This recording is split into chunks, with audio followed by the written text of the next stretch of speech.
Hello and welcome back to the action, and after the wait of 2.5 hours, now the action is about to restart, and let's see which one of those two players will get their hands on the trophy, will get their name on the trophy, and will be able to go home with a prize check of 175,000 worth of prize money, pound sterlings, and also the same number worth of ranking points, which will move Un-Nooh back to the top 24 there. Remember that he's managed to reach the highest world ranking in his career in 2020 of the world number 10. Well, there's no reason to remind you which, position in the ranking Ronnie O'Sullivan has been taking for most of his career. Number 1 is quite far away from being there right now, but at least he'll find himself very much inside of the top 10, and that can be about as much as he can get there for him. But which way is this match going to go then? Is it going to be very much all of the same there from Ronnie O'Sullivan trying to do exactly what he has done in the first sort of 4 frames, something that he's managed to do throughout the entire tournament so far, and try and put himself back into contention, because, as much as he was brilliant in the first 4 frames, in the first session was sort of like, as he should, to be fair, consisting of 2 parts there, of the first mini-session and of the second mini-session, but the players must have taken it way too literally and getting themselves to be winning 4 frames on the bounce from Ronnie O'Sullivan's point of view, and then the ultimate comeback from Un-Nooh managed to, well, not only close down the gap, but also win incredible 5 frames on the bounce and get himself to be the leading threat very much before the start of the second session. We'll have to wait and see. I'm not going to change my prediction, although I'm going to have to change my scoreline, because I didn't really mention that one, but 6-2 I said at the first session, which I thought I wasn't too far away after the first 4 frames. But anyway, I was going to say that Ronnie would win this match 10 frames to 5. And if I'm going to be allowed to change it, then I would go back down for 10-7. If I'm not, I'm going to have to stick to it. And I still feel like Ronnie's going to be capable of trying to win 6 frames out of 8 or something like that to make it a comfortable scoreline to look at the end. But he's going to have to make sure he delivers very much from the get-go. And now, just 10 minutes before the match, we had a look to see what's prediction going to be the most likely of the outcomes there. So right now, let's see the way we've got Un-Nooh to be winning in the poll, 57% there, and 43, of course, there's not going to be any draw, which turned out that wasn't relevant anyway in the first session after we've played 9 frames at the first session there. Thank you, Melogo, man. Good to see you again. Likewise, and thank you for everyone tuning in to the chat. Feel free to subscribe to the channel and hit the like on the stream. We're about to get started in 10 minutes time. The action will resume and the players are going to be back to the arena. So, prediction time hasn't really worked out in the first session, but ultimately, you feel like you need to take that into account when making any sort of prediction or thinking what's going to happen into the second session there, because what it is going to be is it's going to be a contrasting performance there, because you really need to see what kind of a game both of the players will have to bring. If Un-Nooh manages to bring his A game, very much that one that we've seen against the likes of David Grace, Michael Holt, Mustafa Shahab, against Guy Wilson and Judd Trump as well on some of those occasions, and of course in the last 5 frames that he's played, then he should be able to get himself the breaks that he needs. Very much the ones that, he had really good opportunities there to have a century on the board. He hasn't done that so far, and now it's going to be all down to trying to recover from being 5-4 down. This match is giving 2024 Tour Championship vibes with Ronnie O'Sullivan whilst Mark Williams, where Ronnie had a very good 4 frames spell, but then Mark reeled off 7 frames in a row to win. Yes, I remember that one, because I can't say that I was watching all of it. I have been watching part of it because, I thought that Ronnie was going to win that one, but as soon as I realised that he was going to play quite bad. Yeah, so that one I would say there's going to be a couple of similarities, but you are talking about the Welsh potting machine, the multiple-time world champion, and also the player that, as much as he was playing well, he also had his spells in the game where he was absolutely dreadful in that final, and he probably tells you how bad of Ronnie had a spell throughout pretty much the entirety of that match. Williams, as much as I say, like, he had a couple of mistakes towards the end of it, but he had the scoreline to go with it. So, Williams had a really consistent performance. Consistent is not really the word that I would use to describe Un-Nooh though, so we'll have to wait and see on if the match is going to go like that. I feel maybe that's going to be the case, but I still have got a feeling that Ronnie will be able to step back. Someone said that he's been playing really badly in the morning sessions. Maybe that's going to be relevant to the final. That hasn't been the case so far this week because, of course, he's been playing every single one of his matches onto the morning round session.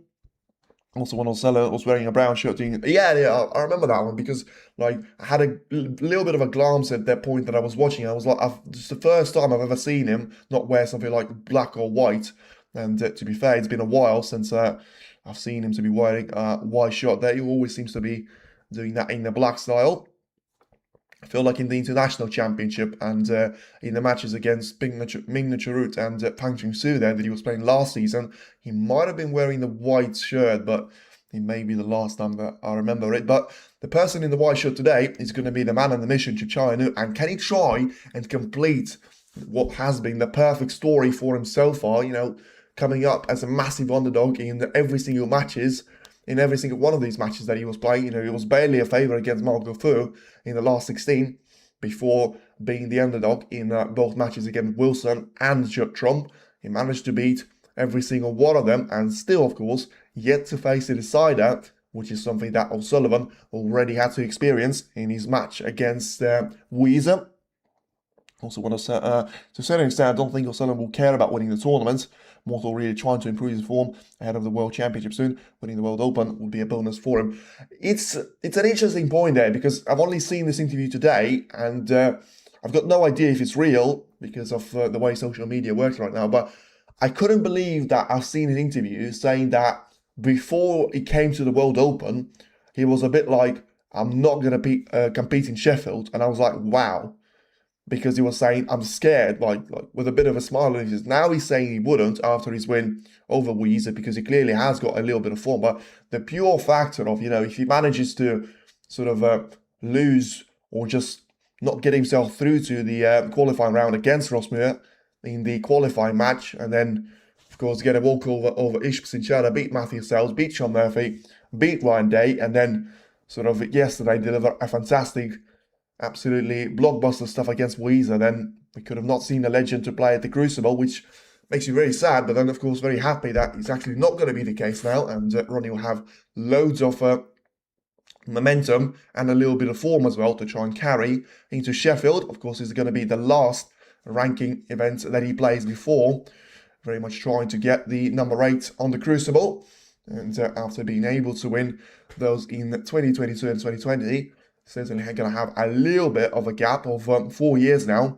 since his last crown at the Crucible. And if you talk about the previous times that he's been playing, of course, horrible game last season, like whatever he was saying and whatever anyone was saying on the tour, I was watching every single one of his matches.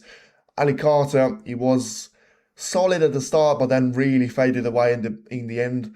Pang Ching-Soo did no resistance at all, and O'Sullivan still was making those mistakes and getting away with them. Si Jiahui, decent effort at the end, but still nowhere to be seen there for Ronnie O'Sullivan. And as soon as he got himself into the semi-final, got himself a 4-2 of a gap or something, Zhao Xingtong managed to take full advantage of that lack of form there and beat him with a session to spare.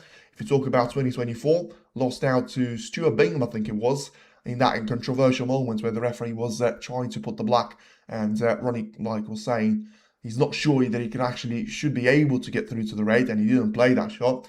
Lost out that quarterfinal of 13 frames to 10. And then, of course, the one that he's lost out to the eventual winner in 2023 of Luca Broussel, with Broussel winning something like 6 or 7 frames on the bounce.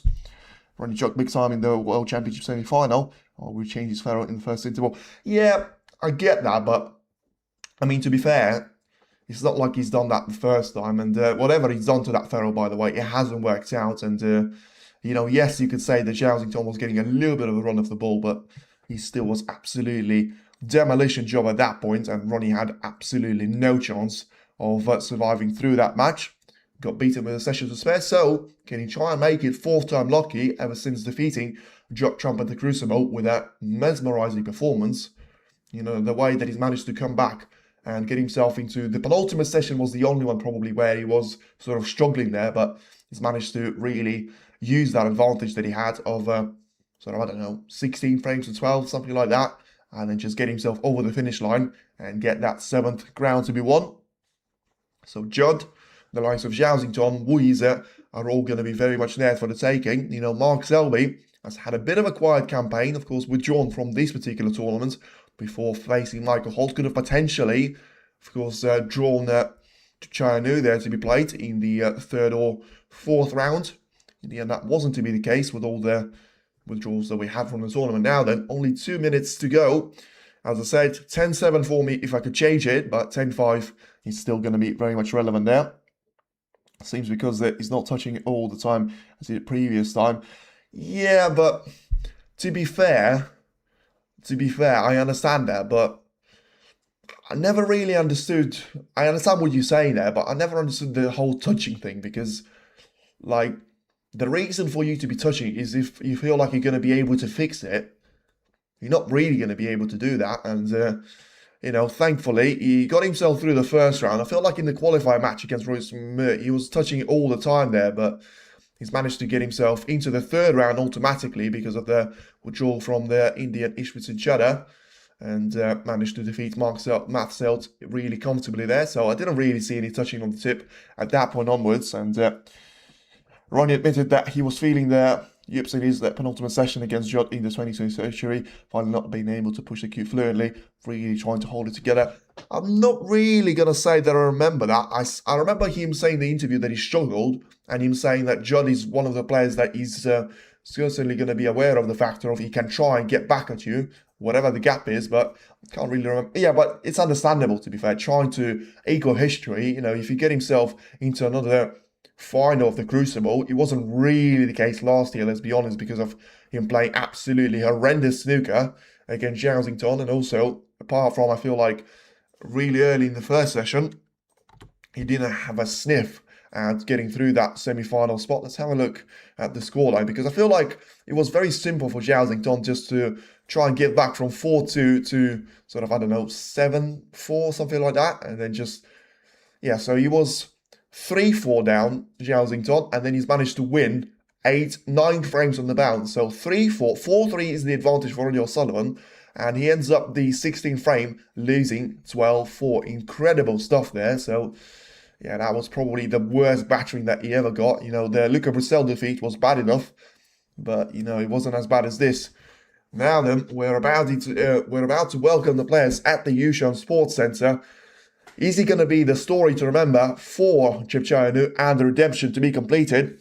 It seems like it's going to be all the way, but I'm not sure if that's going to be the case. We'll have to wait and see for that one.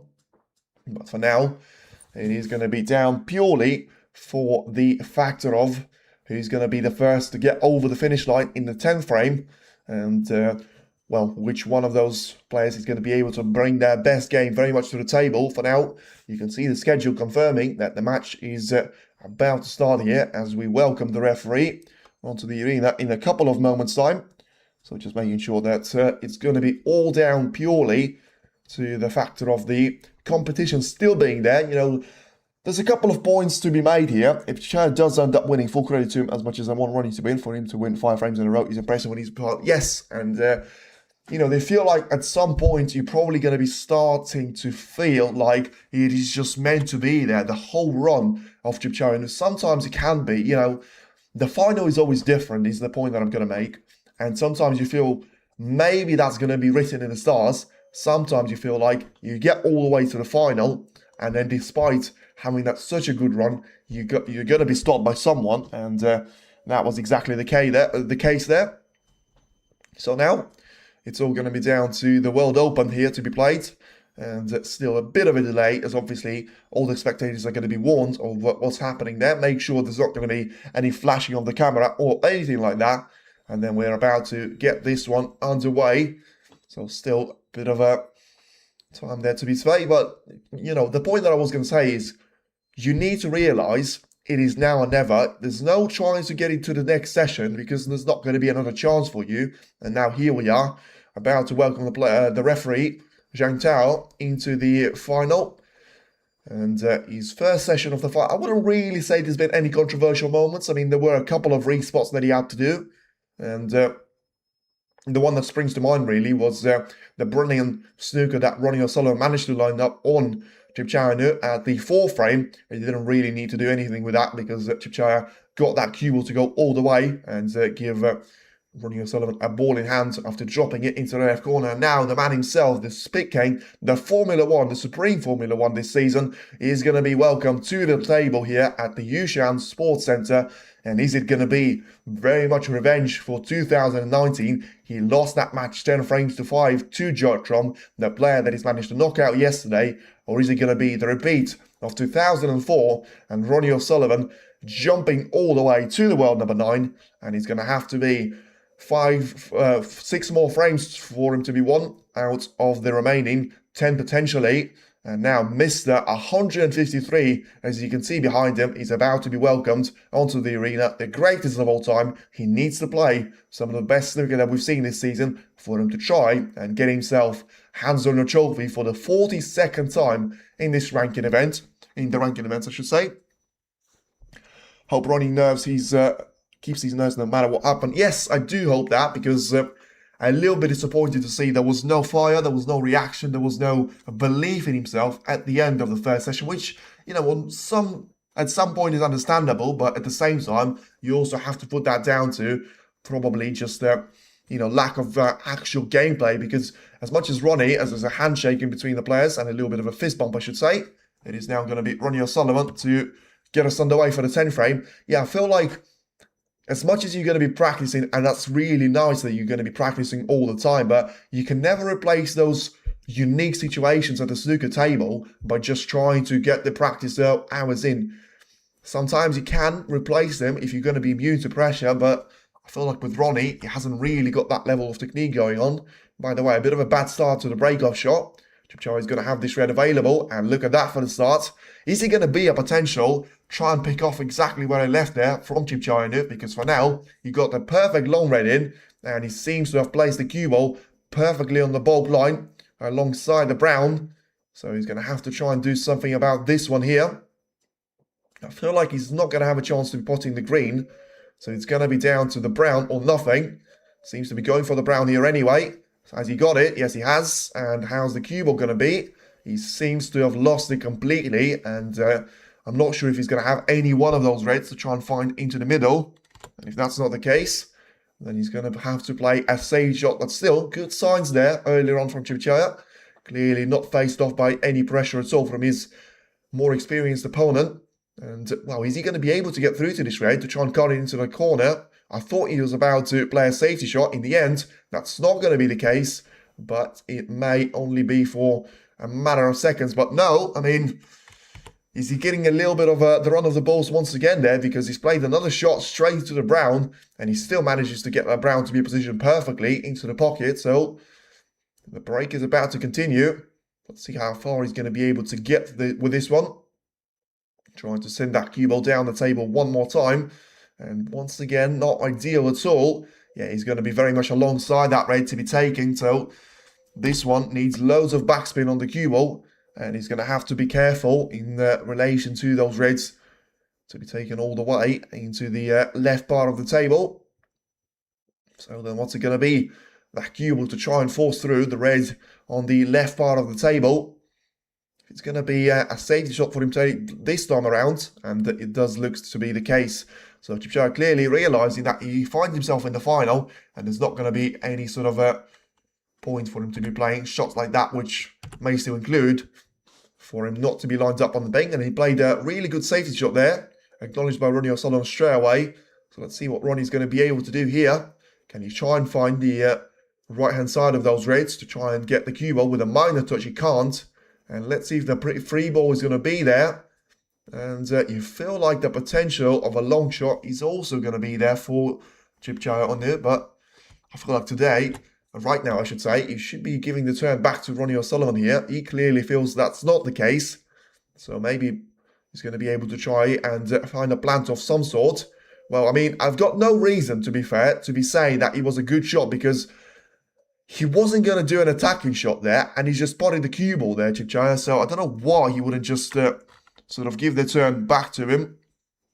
And whatever it was I mean, have I missed a little bit of a touch to be there? Because they haven't given 4 foul points away to Chipchaya, so it may have actually not been a real bit of a debate there. So I may have actually missed a little bit of the touch towards that red. But as I say, anyway, it doesn't really matter because Ronnie had a ball in hand, but he didn't have any one of those reds to be available. The black is now gone all the way onto the left corner.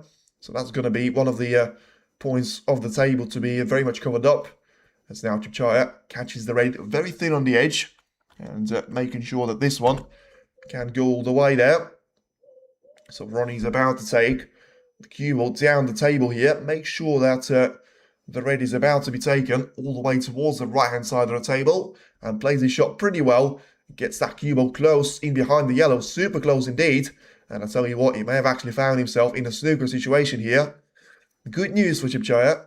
He's got that black to be covering the left corner, but he still needs to be very wary of the fact of, a couple of those reds to be over the left middle. He's played for a different approach, and I tell you what, the black is going to be in the way of the reds, but not with the one that is left him alongside the black cushion. This is now going to be a really good chance.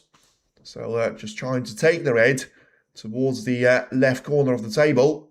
So being very careful with the cue ball and making sure that he's going to get himself lined up for this black to be taken into the left part of the table.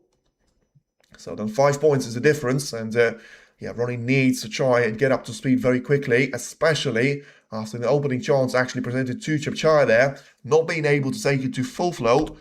And now what's it going to be for Ronnie O'Sullivan? He still needs to be very wary of the factor of 2 things really. He's got the pink to be in the mix of all of those reds, but if he manages to get one of those reds away, it's going to be one of the mains to be covering both the pink and the black there, which is quite funny. But he desperately needs to be getting that red out of the way. About to take the red into the right middle in the meantime. And just very carefully trying to take the blue into the right middle and making sure that he's got a chance of sending the cue ball all the way there. Position probably for the red that I mentioned, or a couple of those that he has got next to the black. So just make sure the cue ball is going to keep running, playing this one really, really well. And now he's going to have the black available, technically into both of the corner pockets, but because of the red that is going to be in the way of the pink and the black still being in the way, it's going to be quite difficult to be getting on the black to be played into the left corner. And to be fair, it's going to have to come down to the next couple of shots here, because Ronnie, as much as he has got a couple of those reds to be available, he still needs to be very much wary of the factor of he only has 16 points of the advantage. Oh, I mean, has he played a good shot here? I'll tell you what, he may find himself to be playing a safety shot now. He's thinking about trying to go for a cut into the right corner, but this is going to be anything but easy. Now that he got the red in, how's the cue ball? How's its space? He needs it to be alongside the blue, and ideally the top side of it, well, it's not going to be straight, which is a start, but he's going to be on the wrong side of it as well. So, what's it going to be then? Trying to just send that cue ball to go all the way along the black ball cushion. And, he seems like he's underrun massively for this one. I mean, he shouldn't have anything available into the right corner to be played. So just 32 points there to be scored. 28 of a current break. And potential double to be taken into the left middle. Let's see if he's going to be able to get this one in. He will. And now the cue ball seems to have way too much pace on the black. And Ronnie there just doing a bit of an impression of a very angry man and trying to blame that cue ball for the shot that he's played. And he's going to be forced to just try and take evasive action onto the yellow with a shot from the cushion. So then 29 points on the break, 33 points scored in total. And it's just going to be all down to Un-Nooh trying to find himself 23 points behind, but also trying to give himself another opportunity here. There's going to be more than enough points for him to try and find his way back into the frame. Ooh, that was really close to be getting a double kiss of one of those reds, and he hasn't played a good shot here. So now it's going to be down to the factor of if Ronnie feels like he should be going for this long red, which personally, I don't really feel like it, but for the simple reason of if he misses this red, he could well give all the position away to Chipchaya. Oh, I'll tell you what, he's missed that one by so much that he nearly got Chipchaya snookered in behind the black there, which, to be fair, it may put him under a little bit of pressure because the red that O'Sullivan has missed has gone quite close to the yellow pocket, And of course, he can't see that in behind the black. The only part of the table that he can see is going to be on the right-hand side of it. So what's he going to be able to do here? He's looking at the red to be taken into the green pocket now. But I feel like it's probably going to be the only chance that he has got to try and get himself into the break starting opportunity.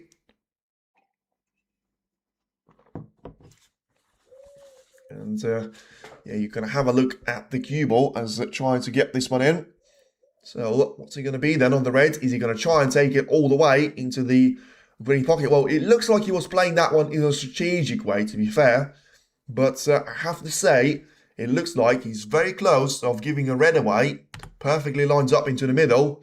It's going to be really interesting to see there. Of course, you have to avoid the touch and ball. It's a bad shot then that he's played because there's not going to be, sorry, not a touch and ball, a push shot. We're talking about a touch and ball. A push shot there because of how little distance there has been in between the cue ball and the red. Well, Ronnie managed to get the red in, but he's still going to have a really bad shot on the black to be set up with. Now then, a shot for the frame. He needs to play with power. Just about got the black in. Is he going to have the red, though, into the green pocket to be taken? Well, it feels like the answer has to be no. That was really close for the black. Not even to be staying out, but just sending that cue ball alongside the red. And just making sure that he's going to be set up on that particular occasion. So he's about to take one into the left corner. Look at that, brilliantly cued there. And finally, we are seeing a bit more of the game that we witnessed so many times in the opening 4 of those frames. Ronnie's going to get himself with a perfect setup to try and take the black into the right corner, play that cue ball around those reds. Well, he didn't really need to be playing that shot with so much power, but he felt like he needed to try and make something happen with those reds. And I'll tell you what, after such a good shot on the red that he's played, that one nearly turned into a disaster. Good thing is, remember the red that I mentioned over the green pocket, which he has pushed previously. He's about to take that one away and get himself lined up for either brown or blue to be taken here. Should be able to get on the lower side of the cue ball here and try and, well, I mean, I say try and stand that cue ball to be played off the left-hand side. And once again there, he's playing some bad positional play there. Wow, and he seems to be really frustrated there. Once again, I do hope that we're not going to be seeing another German Masters of the qualifying match there, the first ever meeting between the two of them, where Ronnie was just going for everything, and he is, well, seemingly going for every single chance there, trying to take that red all the way into the yellow pocket, and right now, he's going to have to go all the way, and 45 points is the advantage, 67, still points left at the table, and which way is it going to go then? Because Chipchaya still has got those 5 reds, very much to be in the open play. The pink is going to be the only colour out of position, but still, very much as it is close to the black ball cushion, it's still going to be playable for him to be taken into the right-hand side of the table. So what's it going to be then? Is he going to be down to try and take the top red away?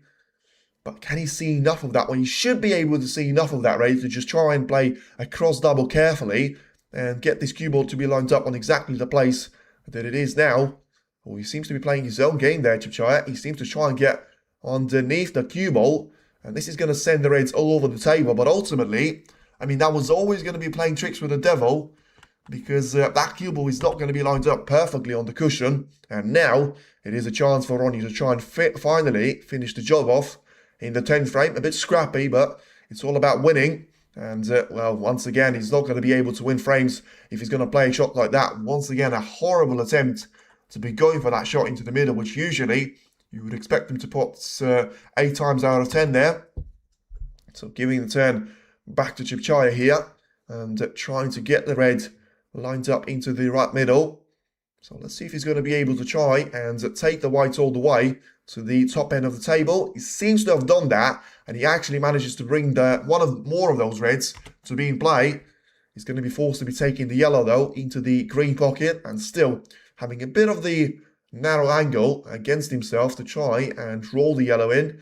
Needs to be getting that angle on the red sorted perfectly well. Seems to have done that, and now finds himself 42 points behind, with still 59 to be left at the table. He shouldn't be any low on points there because of him taking the black right now. That will leave him with 41 points of the advantage. So take that 34, I should say.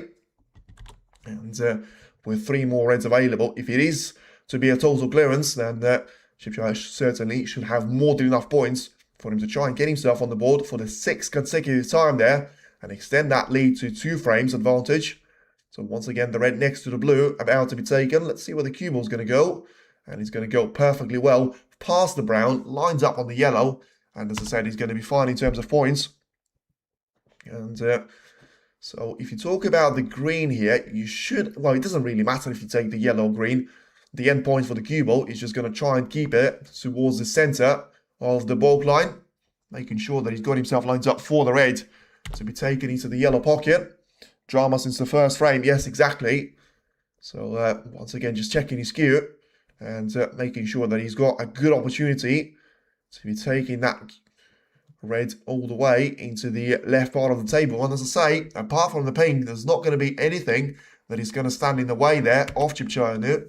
And he's about to take the green into its own pocket. He can still be he can just about afford that because now finds himself 26 points behind, and whatever colour he takes of the last of those reds, he's still going to be fine to try and score points, which will seem enough there in terms of beating Ronnie O'Sullivan in that frame number 10.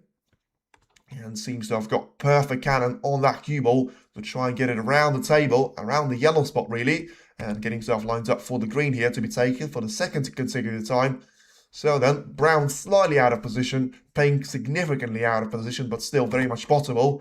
It does seem like it comes down to another frame on the bounce there for Chipchire Un-Nooh, and still a very similar circumstances to the one that we've seen in frame number 5 or 6, and a very dangerous for Ronnie to be sort of allowing Chipchire to try and have that form re-established, because he seemed to have the first chance, which wasn't taken at that point. Right now, it's going to be all down to just taking the brown carefully into the yellow pocket and getting that cue ball to go all the way to lined up on the blue. So now finding himself 13 points behind, just making sure the blue is about to disappear into the right middle as well, and careful on the backspin for that cue ball. Make sure you're going to be slightly underneath or very straight on that paint so you can try and go for the shot at the backspin. Just make sure he's not going to have the repeats of the previous time around against Trump yesterday. Nick's exact moment, by the way, because he was about to go 6-4. In the end, he still managed to do that, but after putting that incredible black into the corner, whatever it was in the past, it's going to have to be in the past, because for now, it is a break of 50 points, which once again gets Chipchire Un-Nooh lined up with a 6-4 of the advantage, and Ronnie O'Sullivan finds himself, well, a bit further away from the title. The prediction of me saying before the start of the match that he was going to be able to win this one 10 frames to 5 is not longer going to be valid. So it now has to come all the way to try and see what's the response from Ronnie's going to be. It's been 20 minutes since the match has started, and still we haven't really seen any real sign there of Ronnie getting himself back to his good form. Once again, thank you very much for everyone tuning in to the second session, and feel free to hit the like on the stream and subscribe to the channel. Remember, this is not quite going to be the end of the snooker tour this season. This is just going to be the beginning of the end, because we've had the World's Grand Prix, we've had the Players' Championship. Now we're about to go to China and, well, finish off the China, I should say, and leave from Manchester and go all the way to the Tour Championship before eventually going on for the qualifiers, which I'm not sure if the qualifiers, well, in fact, I'm pretty sure they're not going to be taken in Sheffield. But does anyone know where the qualifiers for the World Championship are actually going to be taking there in terms of the location in the world? Because I personally got no clue. And it does say in Sheffield, but okay, that's a bit surprising to me. I always thought they were going to be held at a different place. So, yeah, you're going to have the Monday, the 6th of April, where the World Championship qualifiers start, and then the Wednesday, the 15th of April, where those qualifiers are going to be ending there. And I'm starting to lose hope. I'm O'Sullivan now. Well, listen, it's Kevin. Oh, yes. Hello, my friend. You're back to the chat there. And listen, it's going to be all down to Ronnie just trying to making sure he plays the game well. He's had that form in the first 4 frames. I don't know what happened since the intermission. It seems like someone just told him that, you know, he's not Ronnie O'Sullivan anymore, and he genuinely believes it. Whatever it was, he's managed to lose 6 frames on the bounce here, and certainly Doesn't look like he's enjoying himself at the minute. You know, we've seen a couple of very demonstrating sort of disappointing gestures there that he was making towards the table, towards the cue ball, towards his cue. But the good news is he still wasn't slapping his fist on the table. The bad news, he continues to be losing frames on the bounce. And Un-Nooh managed to find 6 of those there before getting himself a 6-4 of a lead in between the Un-Nooh and Ronnie O'Sullivan. Don't bury the rocket too soon. Yeah, I mean, as I say, the last thing that you want to be doing, and I wouldn't bury if it was 9-4 down. I'd just be really disappointed. And yeah, never give up, and he certainly never does that. It's a bit of a bad break off that by Un-Nooh. Now desperately needs a good long red to try and settle into the frame. Now this is now or never, and well, the red just about going to stay out. It looked like he played that one well, but he has seemingly, to me, managed to get away with that one. The cue ball is going to be lined up really well on the black. So let's see where the white is going to finish. And is there going to be a chance away for Un-Nooh to be taking one of those reds towards the left corner? Because if the answer is no, we could be heading for a re-rack, because there's probably not going to be a safe place on the table unless you're going to be playing that one into a very narrow section of the table where that red by the left corner, which Ronnie has missed previously, is not going to be playable from. Yeah, he's got that black to be perfectly in the way, and the red right next to the cue ball is not going to be getting past the black to head into the left corner anyway. So what's it going to be here? Is it going to be the red to be taken into the left part of the table? And yeah, if you're going to be able to try and take the red away. Welcome to FX fan, Albert Tom. Thank you very much for joining the members club. Appreciate the support. And yeah, if you're going to have to try and play the shot with the cue ball to be sent on towards the black ball cushion. Wow, has he tried to find the perfect double there? That was the most Un-Nooh shot ever. And well, I mean, what on earth was that in terms of the idea and the execution? He seemed to have got really closely, to be fair. He was trying to use one of those reds to be cannoned into another, and the first red to actually just try and go in there as if it was an in-off shot. But I'll tell you what, Ronnie seems to be struggling big time. He had a little swerve around the black to try and play. He wasn't able to do so, and once again, the body language, well, I dare say it just reminds me of exactly what was happening in the first in the end of the first session there. But Un-Nooh doesn't seem to be helping his case either. He's just played for a shot into the ping, but right now he's going to have to try and find another colour to play. And once again, the second red that Ronnie and Un-Nooh were forcing towards the left corner has now been left over the corner pocket. So about to take the blue, but look at that brilliant recovery shot there from Un-Nooh. He knew there wasn't a safe place at the table where he could have placed that cue ball, so he decided to go all-out attack, and it certainly worked out on this particular occasion. So then he's going to be scoring 6 points here on the break.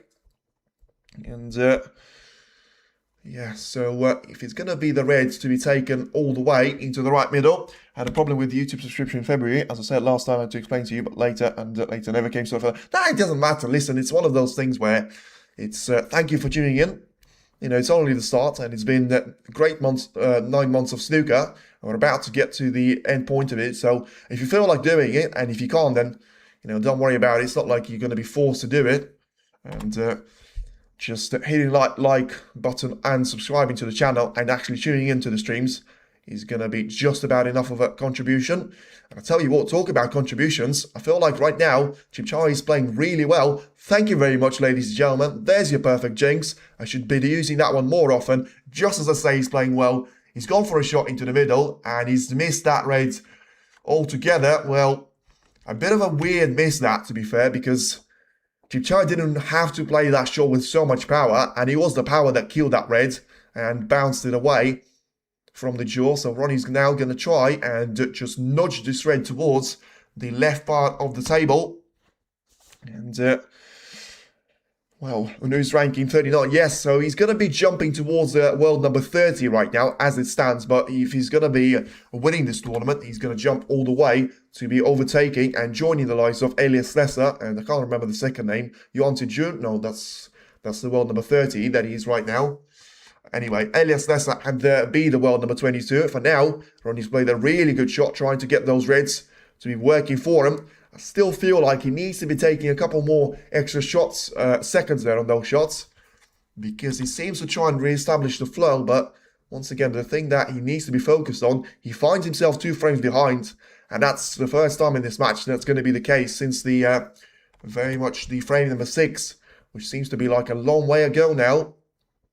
Desperately needs to win this frame because 4-7, I'll tell you what, he ain't no John Higgins with the consistency that he needs to try and get that match away from Mark Selby. I'm not sure if... No, he was not in the World Open, but he was in the World Grand Prix against Selby last season, because World Open, of course, was won against Joe Connor. Now then, the red just about finds the back of the pocket.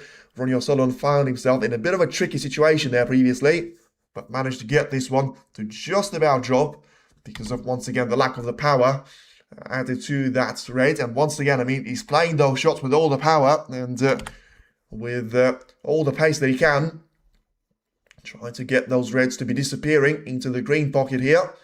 About to take the blue into the right middle. So then 17 points as a difference.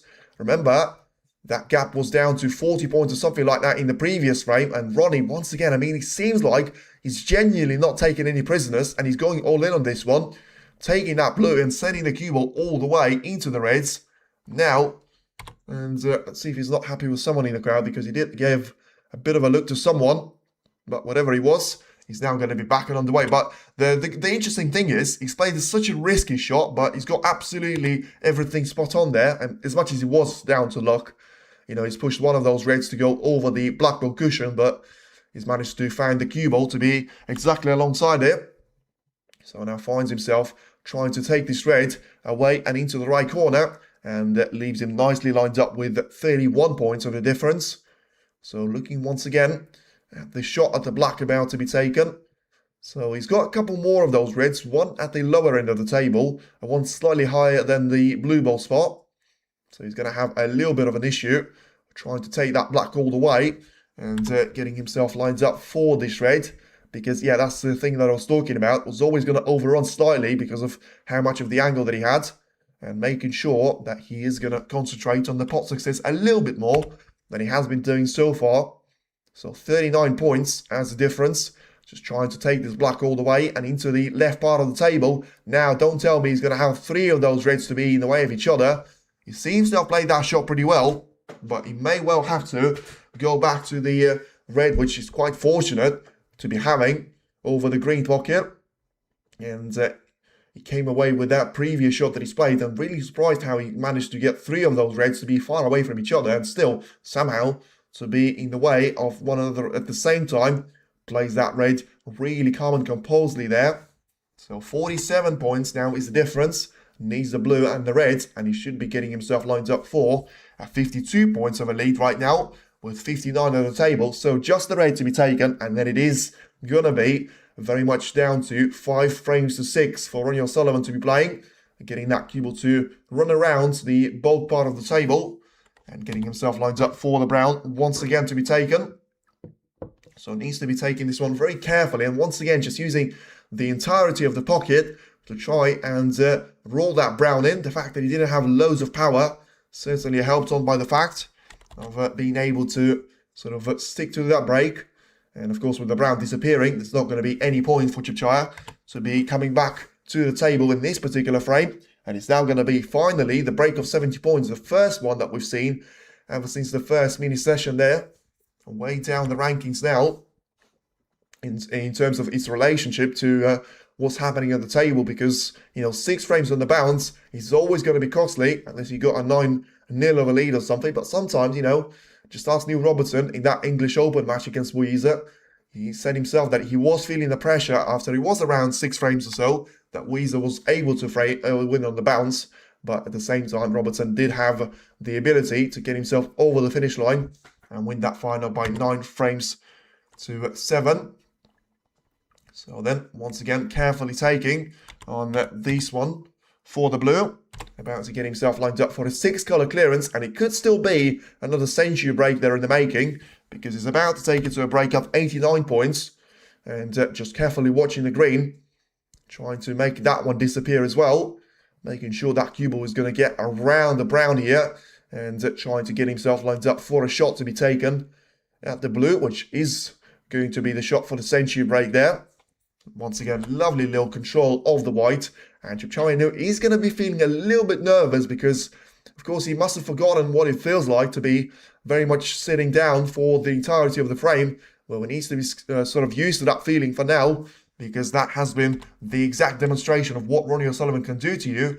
And yes, he was starting very much in a bad manner. Still had a couple of bit fortunate shots where he had those reds and colours to be rolling over those pockets, but in the end, all of them dropped. And the end point is going to be the break of 114 points there from Ronnie O'Sullivan. Finishes very much on the high there and gets himself lined up perfectly well with a fantastic break there of a second century break in this match. The first one is yet to come from Un-Nooh's point of view, but now that leaves the 7-time world champion and the former winner here, of course, just one frame away from Un-Nooh and trying to get this match all the way back to parity.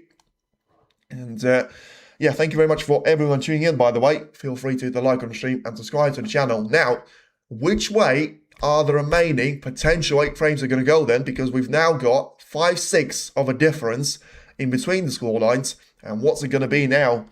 Ronnie's been around too long and knows how to overcome anything. A match bring, yes, absolutely. But I feel like, you know, the whole point of me being so sort of happy about him having a 4-0 lead was that, yes, he's capable of coming back there, but why does he need to be coming back every single time there? He just never seems to make it easy for himself, no matter who's going to be on the opposite side of the table. And I understand why, but still, you know, it's always like, especially recently, you talk about the way that he's been losing those opening frames consecutively. Now he manages to win the 4 opening frames and still doesn't get too far with those ones either.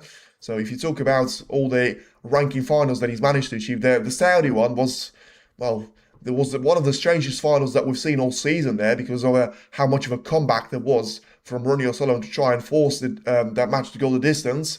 In the end, Robertson was still able to get himself over the finish line and get lined up with the biggest paycheck of biggest paycheck of his career. I'm not sure that you were going to get 500,000 worth of prize money in the 2010 or 11, the year that Robertson managed to win that match in, but you know, 7-2, he was down in that one, and he still managed to come back to be forcing a scoreline of 7-0, 8-0, 9-8 to his advantage before losing out to Neil Robertson right at the end of it. And congrats, and were you able to watch this? I am watching this one on the WSTV Play, but once again, I've got the couple of backup streams in case one of them goes off, and it's been happening beforehand. Because of so many people watching this one, about to get even more of those, because the 12th frame, and we're getting further and further down the rankings list. Remember, we are guaranteed to be witnessing at least 15 frames of the action. We've seen 2 of those already at the start of the second session, 2 more. Then there's going to be the break of 15 minutes to be welcoming the players, and then it's going to be down to the last sprint to the finish line. Which one of them is going to have an extra meter ahead of the opposition there? We'll have to wait and see on how those 2 frames will go, because if Ronnie wins both of them, which for now seems to be a bit of a big ask there, especially with him not playing a particularly good of a long shot, break-off shot I should say, and Un-Nooh responding with a really fine shot towards the right corner with the red. Once again, seems to have picked up the pace for the match quite in a nice fashion there, as we've seen 36 minutes since the match got underway, and now it's going to be Un-Nooh with a chance to try and make it another quick fire frame there. He's got a couple of those reds to try and make usage of. About to take the one to be taken into the left part of the table. And play that cue ball through the red. Get yourself lined up for the black to be taken now into the right corner of the table. And then it's all going to be down to playing that cue ball far away off the black ball cushion. And try and get it past those reds, because as much as he got a couple of those into the middle, I feel like especially with the shot that sort of cost him the previous frame, you know, it was a self-inflicted and unforced error, which incredibly still allowed Ronnie to be making a break of 114 points. And this time around, he's played this raid still into the middle, but with way little power. And, well, still, I tell you what, he needs to be taking that black a little bit Well, what on earth is that there from Un-Nooh? Is that going to be pressure? Is that going to be complacency? Is that going to be inexperience? There's about 50 excuses that you can come up with, but the bottom line is he's missed the black off the spot, and now Ronnie still has got a red into the left middle. He needs to be taking this one in. You know, the black, of course, is going to be covering the left corner of the table, and, well, I mean, he's managed to take the red in, but he was down to just try and bring that cue ball closer to the black, because what's it going to be now? Just try and take the black, get yourself 8 points, and smash that cue ball onto the table. That's what he's tried. And I tell you what, he's not going to be too far away from getting himself on the red. Well, that will do for now. And it gives him just one more opportunity to play that cue ball all the way for the blue and get the remaining 10 reds or so to be spread out far away from each other. Rolls that red in nicely. Now needs an angle. He's going to get the angle. So then, 8 points behind. And 10 reds very much in the bunch. What's he going to be? Catching the pink nicely. And, well, the pink seemed to have been caught too nicely there. Absorbed all the power. And 4 reds to be available. But seems like 2 of them are going to be in the way of each other. Ooh, I'll tell you what, the first one seems to be really close. But doesn't seem like it's going to be close enough. So 14 points to be scored. And just a safety shot there to be played. Ronnie is going to be disappointed with this one, because he could have, well, tried to take that frame all the way there. But he's played a really good safety if he's managed to use that blue to the full extent and make sure that cue ball can't reach the red on the right-hand side of it. Come on, Goat. Yes, the pressure builds the more Ronnie comes alive. Well, it's going to come down to purely trying to get this cue ball to be working perfectly well there for Chachai, because very surprised with that miss on the black. And yeah, I feel like it's too early for pressure, but I feel like it may just come down to the factor of him spending the entirety of the previous frame very much sat in his seat. Ronnie still seems like he's going for everything that's moving there. And nursing that cue ball home, to be fair, towards the yellow pocket. But it did seem like he was trying to take that red towards the left corner. And as I say, to be fair, with how well he managed to control that cue ball, I'm not going to vouch that he wasn't indeed playing a safety shot. So the left side seems to have not been available now, although that's exactly what side Chipchai decided to say, but surely they're just going to be trying to roll their cue ball to go all the way.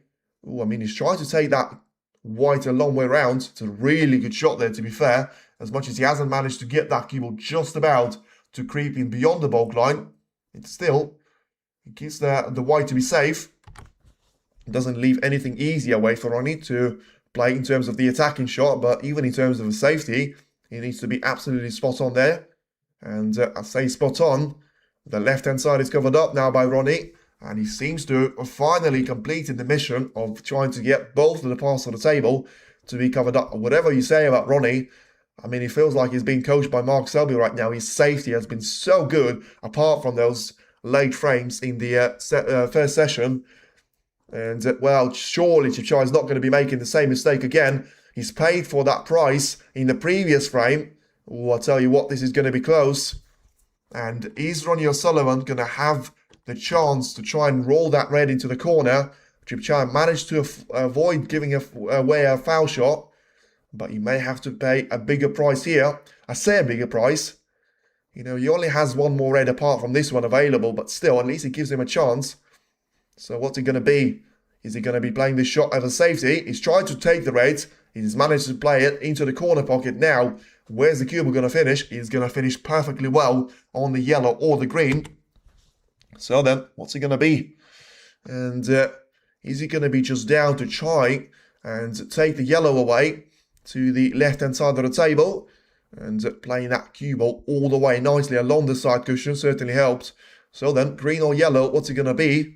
His decision comes on the green and seems to have caught that spin really working fine there on the cue ball. But once again, I mean, the reason why he's ended the previous break was his inability to be getting those reds to spread out away from each other. He's about to do it again because he's going to run himself out of available reds there. 2 points clear. Now needs to get those 5 reds to be spread out away from each other. Well, he's played for one more red.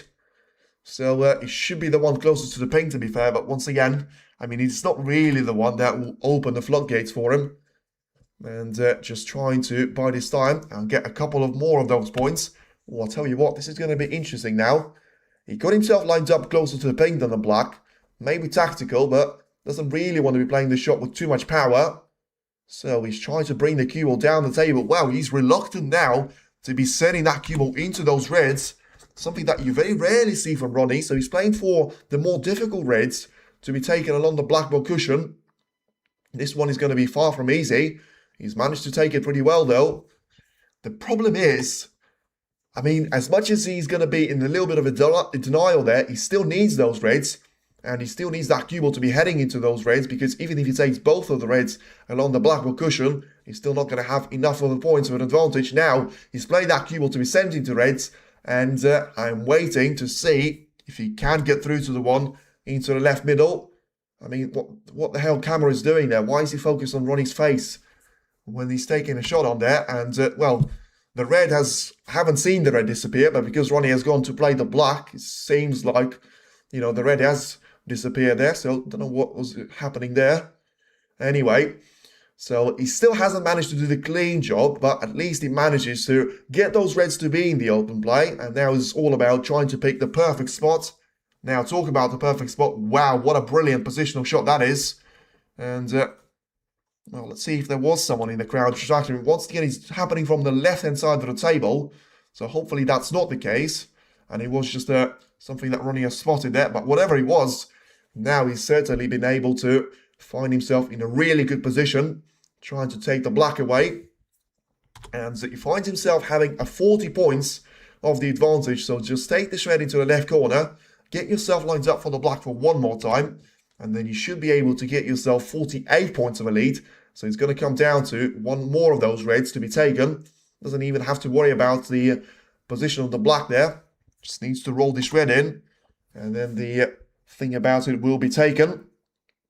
So very carefully, just roll this red into the right corner, get yourself lined up for the black, about to be taken into the left part of the table. And it is now going to be very much the frame to lose for Ronnie O'Sullivan, especially if he gets this black to go in, and he will. Fantastic performance that from Ronnie O'Sullivan, and he's finally able to be himself again. The break of 100 points plus in the previous frame. Can he try and make it very much the same story here?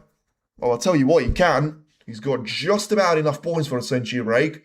67 after he takes the black. So as long as he's going to be able to take the red with the blue or the pink there, it would seem. As far as I'm aware, the blue is going to be enough there. He's playing for the black anyway, so it doesn't matter. But it could still be the third century in this final, and all three of them to come from the world number 10, and potentially world number 9 there. If he is able to find 4 more frames on top of this one, we are now guaranteed to be seeing 16 frames of the action, and now we're certainly seeing the action from Ronnie O'Sullivan there. So 74 points as a difference in between the two players, and it's now going to all come down to just trying to get the total clearance here as well, and get himself lined up nicely, and well, just try and get this brown to disappear in towards the yellow pocket and play that cue ball far away from the left side cushion. Get himself lined up for the blue. Very much to the top side. The cue ball seems to be working fine for him. And once again, such a contrast that from Un-Nooh potentially looking to try and land a blow for 4-7 in the end. It does look like the scoreline is going to be 6 frames each. And what are that? Look at that for a break. 95 points. And about to take the black as well into the left corner. The cue ball is going to stay on the table. The black won't. And it is a break of 102 points. Back-to-back centuries from Ronnie O'Sullivan. The most interesting thing is Un-Nooh could have easily won 2 of those frames. In the end, he missed the black of the spot this frame. He missed an easy red into the middle in the previous one. And now, 6-4 advantage seems to have been turned on its head once again there. And you feel like Ronnie's just managing to step up his game when he needs to, and making himself look very good in the break building game. And once again, thank you very much for everyone joining in. Feel free to like on the stream and subscribe to the channel. For now, it is 6 frames each. Magical number there for O'Sullivan is going to have to be 8 frames, although the number for him to try and get his hands on the title and the trophy is going to have to be very much 10 there for him to be seen. And Yeah, what's it going to be then? Now it turns into a race of first to four. So, unless it's going to be a Championship League match and we're going to see a 7-all of a scoreline, for now, it is advantage Ronnie O'Sullivan, and he's going to have the momentum to try and carry into the 13th frame. The last frame, by the way, of the first mini session of the evening session there. And I'll tell you what, there's going to be loads of pressure on this one. I don't even know if there's been pressure on any of the other previous frames there for Chipchaya, because he needed to win them, but at 4-0, I mean, you're probably going to be immune to the pressure for the rest of the match, you feel. And then he finds himself 4-6 ahead there, winning 6 frames on the bounce, now lost 2 on the bounce, needing to make sure he doesn't allow Ronnie O'Sullivan to be very much back in the action and trying to get himself back onto the finish line. When Ronnie beat that Murphy this week, I think that lifted his confidence. Yes, certainly. And well done, Ronnie. Has definitely composed himself better now. This is where Ronnie takes over. Okay, that's what we need to see. Ronnie still off. Lovely comments there, by the way. 63% are still going for Chipchaya there. I might know the reason. I might not, to be fair. We're going to have to wait and see on how the match results. But still, I said it was going to be 10-7. I could still be right on that one. I could still be very wrong and even get the name of the winning person wrong. By the way, we just reached 7,000 of subs there. Thank you very much for everyone joining. Feel free to hit the like on the stream and subscribe to the channel. This has been a really interesting final to be seeing. But at the end of the day, only one of those men will be able to win it. You're just going to have to find out which one of them it actually will be at the end. So just having that cue ball to be gifted back to Un-Nooh here.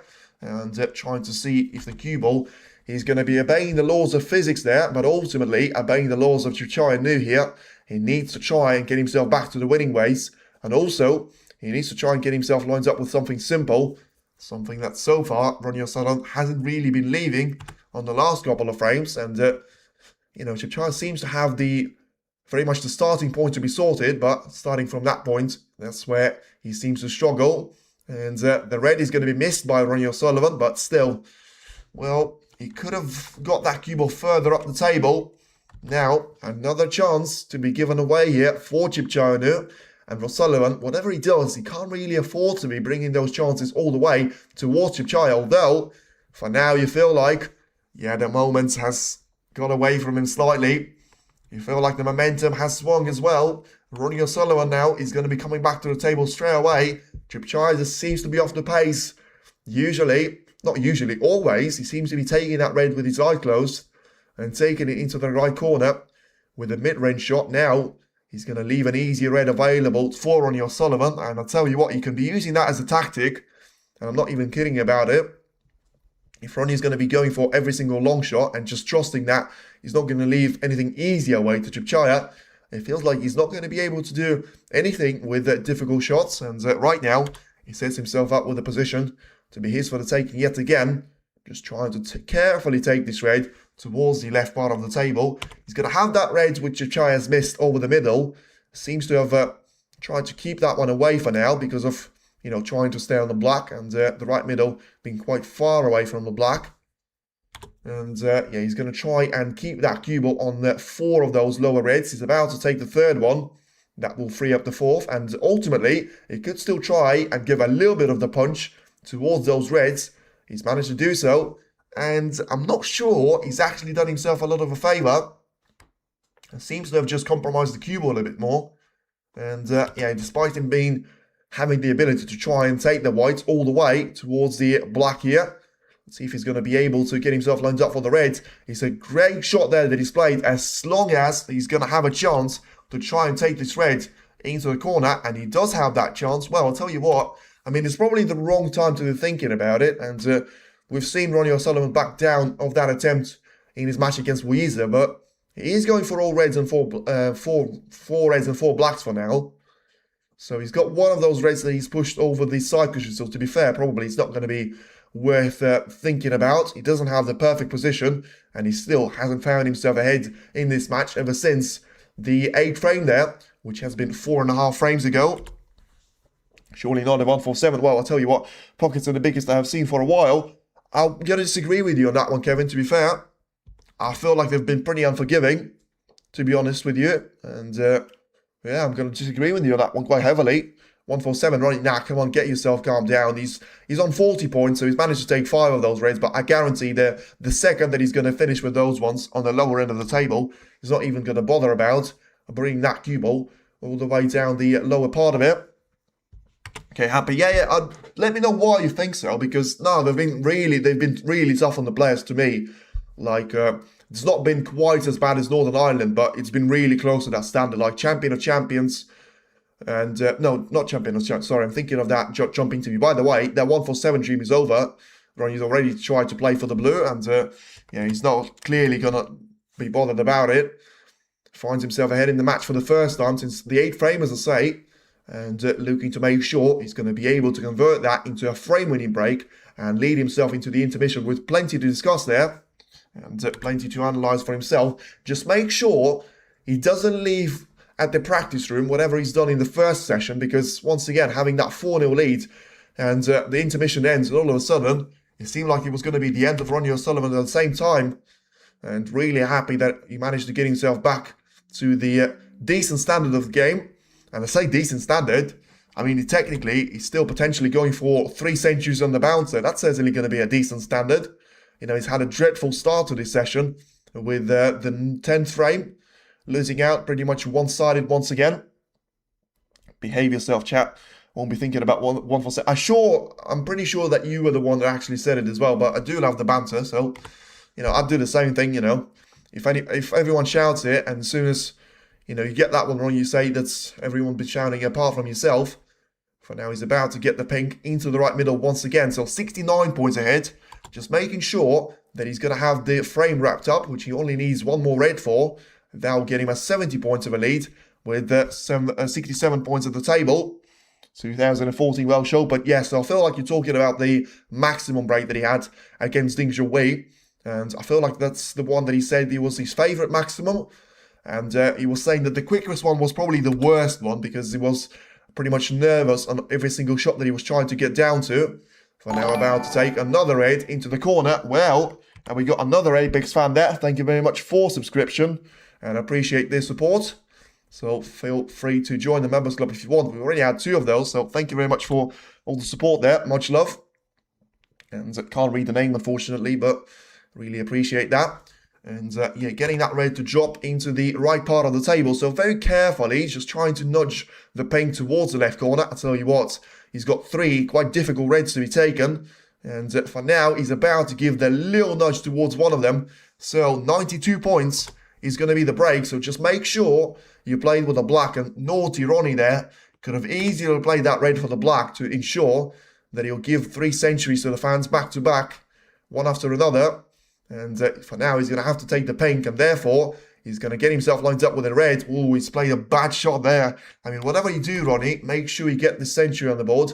Otherwise, I'm going to be super disappointed. Look at that. Brilliant. Never in doubt. Never in doubt at all. Brilliant red. And it is going to be 3 centuries on the bounce. Whoever is going to say, right off Ronnie O'Sullivan there, you are a fool. And once again, fantastic job there from Ronnie. And he manages to get himself a break of 104 points and counting. So for now, it's about to disappear and make this red disappear all the way to the green pocket there as well. So very carefully just taking that cue ball to be positioned nicely for the brown. And take that one to drop into the yellow pocket here. So carefully getting that cue ball to be running around there. So a break of 114 points. A break of, I can't really remember what the previous break was, 105, 103. He needed the last black for it, so he can't be more than 106 points, to be fair. But whatever it was, he's about to try and go over the top of that one. He's got a break of 124 points that he's made in the 3rd frame. Now, he's going to have the ability to try and go over the top of that one as well. And taking the brown quite nicely. Making that one to disappear into the green pocket as well. So, for now, once again, for the first time since the 8th frame, we are going to be seeing that cue ball to be travelling very much to full control of Ronnie O'Sullivan. And he's going to get himself lined up for the pink, about to be taken into the right corner. Make sure that cue ball is going to be getting the miles in. And 1, 2, 3, 4, 5 cushions, and perfectly lined up on the black. This is the Ronnie O'Sullivan that you can easily fall in love with. And now he's about to make it even more of a delight for his fans, an absolute travesty and tragedy for the fans of Un-Nooh there, because look at this, a break of 136 points, which sees Ronnie O'Sullivan leaving the arena to the intermission, 3 centuries on the bounce. Don't worry about it, this is just standard Sunday for the greatest of all time, and Ronnie O'Sullivan finds himself in the lead of this match for the first time since the frame number 7, and that time around he had a gap of 4 frames to 3. Right now he managed to win 3 frames on the bounce and take it from comfortable line for Un-Nooh all the way to 7-6 of a difference in his favour there. And silky smooth. Well, I'll tell you what, this is now going to be interesting, and this is not the end. Imagine Sington would see and Binu had a rear read on top player, teach them the safety side. Well, I feel like borrow philosophy, that's fair, but I always feel like because of how many players like Chang Min-yu, like Weezer, like Zhao Xington, to the extent, you know, if you talk about raw Ronnie O'Sullivan, all of them seem to have such a similar style of play there where they don't care, and Chipchai is similar in his style of play there. He probably wouldn't be as good right now because he's not going to be as young and he's going to be twice as old as some of them. But the point is, if it was that simple, then surely everyone would do it. And I just feel like there is going to be an unwritten rule there, which, you know, O'Sullivan said that in multiple interviews, that he was trying to get himself to perfection and get that ability of getting those snookers lined up and snooker escape to be sorted. But he was like, that has taken so much out of his other part of his game that he couldn't rip himself off there. So that one part of him would be practicing safety shots, and then the other one would make sure that that positional play brilliance is going to be still relevant. So I feel like you need to sacrifice something to try and find a better aspect of the game. So that's probably why that we see Chang Min-yu, we see Weezer, we see Zhao Xington, we see Un-Nooh all be playing a very similar style of snooker and just not having the ability to be taking those aspects of their game to the level that sometimes you would need.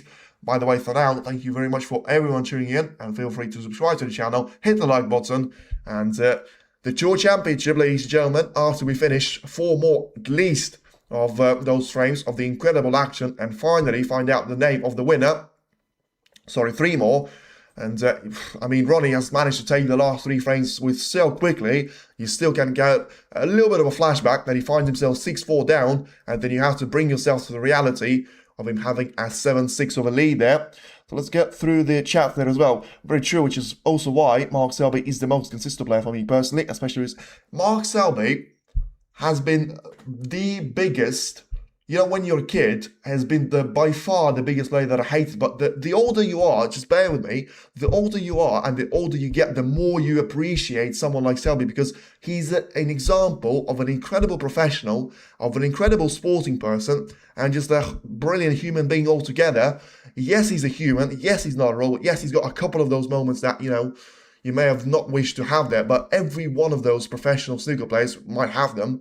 You know, you think about Higgins, you think about Williams, Trump, Robertson, O'Sullivan, all of them are going to share those moments that sometimes you feel like, I wish I'd not have done that. But, I mean, Selby is just the definition of consistency, of professionalism, and the ability to turn one aspect of his game and build a brilliant career out of it. And that's exactly what Mark Selby has managed to do beforehand. And this is exactly why he still finds himself comfortably in the top 10 and currently very much higher than Ronnie O'Sullivan. And I'm pretty sure that Selby's not really going to be too much younger than Ronnie O'Sullivan. I'm just not sure about the actual age. 48, something like that. 42, wow. Wow, I've done him a little bit dirty there. I can't believe he's 42. He seems to have been around for so much time there. Yeah, he was born in 1983 there, which, wow, incredible. And he's actually going to be just slightly older than my father there, but fair play. Anyway, that's really good stat there from Selby, because if he's managed to stay so consistent, I mean, once again, you go back to that World Championship final in 2014, when he's managed to beat Ronnie in the final at the Crucible. I'm pretty sure that was the only defeat that we've seen from Ronnie, very much in the final of Sheffield. But you talk about, that's been 12 years ago, and he's managed to do that, 29 years of his career. Well, that's incredible, that from Selby, the level of consistency that he's shown. I think Murphy and Xington have been the most consistent. Selby form has dropped off lately. Yeah, but you talk about Murphy and Xington there, You talk about them for this season, and I agree with you. Purely for this season, Murphy is going to be in the top 5 players for this. Well, is he? I mean, the interesting thing with Murphy is the way that you determine who's been the best player. If you're going to have to go back on consistency on, what am I talking about? The way of playing, then you have to give it to Murphy, Trump, and stuff like that. But Selby had a better season than Murphy. I'm just going to leave it out there. Selby had a better season than Sean Murphy because, and bear with me, Murphy has managed to win the British Open, and that's it. Trophies speak volumes. Murphy managed to win the British Open in Cheltenham against Anthony McGill, 10-7, really good match, but he hasn't achieved anything else apart from it. Xington, yes, he's had a win at the World Grand Prix, and he's had the... I'm going to come back to Murphy, by the way, and explain why I'm saying he hasn't achieved anything else. World Grand Prix and the Players' Championship, that's good, but it's still not quite as good enough as winning the Champions of Champions and also winning the Triple Crown event of the UK Championship. Technically speaking, for me, Mark Selby had a better season than Zhao Xington right now. Not 5-0, it was 5-3. What are you talking about? Ronnie thrashed Murphy 5-0 early in the tournament. Nope. He was 5-3. And Letitia was right to question you on that one. And yeah, 5-3. And I accused myself with... Yeah, so he had a whitewash with Matthew Selt and Ryan Day there. But I feel like the match against Murphy was the best and the most consistent standard of play there that we've seen from Ronnie O'Sullivan. So, in the end, because of how few mistakes we've seen there, Murphy's was playing really, really well. I mean, remember, O'Sullivan turns up with a break of 97 points in the first frame.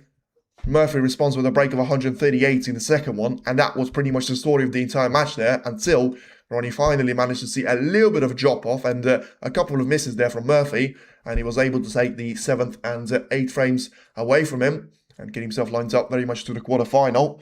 And trophies matter, I see your point. Well, this is the thing there, because, you know, you talk about Zhao Xington, you can sort of make it 2 titles versus 2 titles from Selby, so it's going to come down to who's played better, and you probably have to give the edge to Xington, because he's managed to reach the semi-finals of, count your fingers, International Championship 1, Champions 1. He's managed to win that exhibition tournament in Saudi, in Riyadh season, the 167, which I still feel like it's a joke, but I'm not going to count that one, but I'm just saying you could use that as a tiptoe point.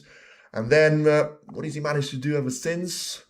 He's had a bit of a quiet campaign here, lost out in the last 16, lost out in the last 16 against Bingham. Yeah, that seems to be pretty much it. Yeah, he's had a Shanghai Masters semi-final as well. So he's got 3 more semi-finals to speak for him. And Selby has managed to reach the semi-final of the English Open, where he lost out to Joey Long. And then, what was another one that I felt like it was an honourable mention? Was he not in the semi-final of British Open there, the tournament that Murphy has managed to win? And also, like, I feel like there was one more that I'm missing. Which one was that? Was that in the UK Championship this season? Because I know the finalists were...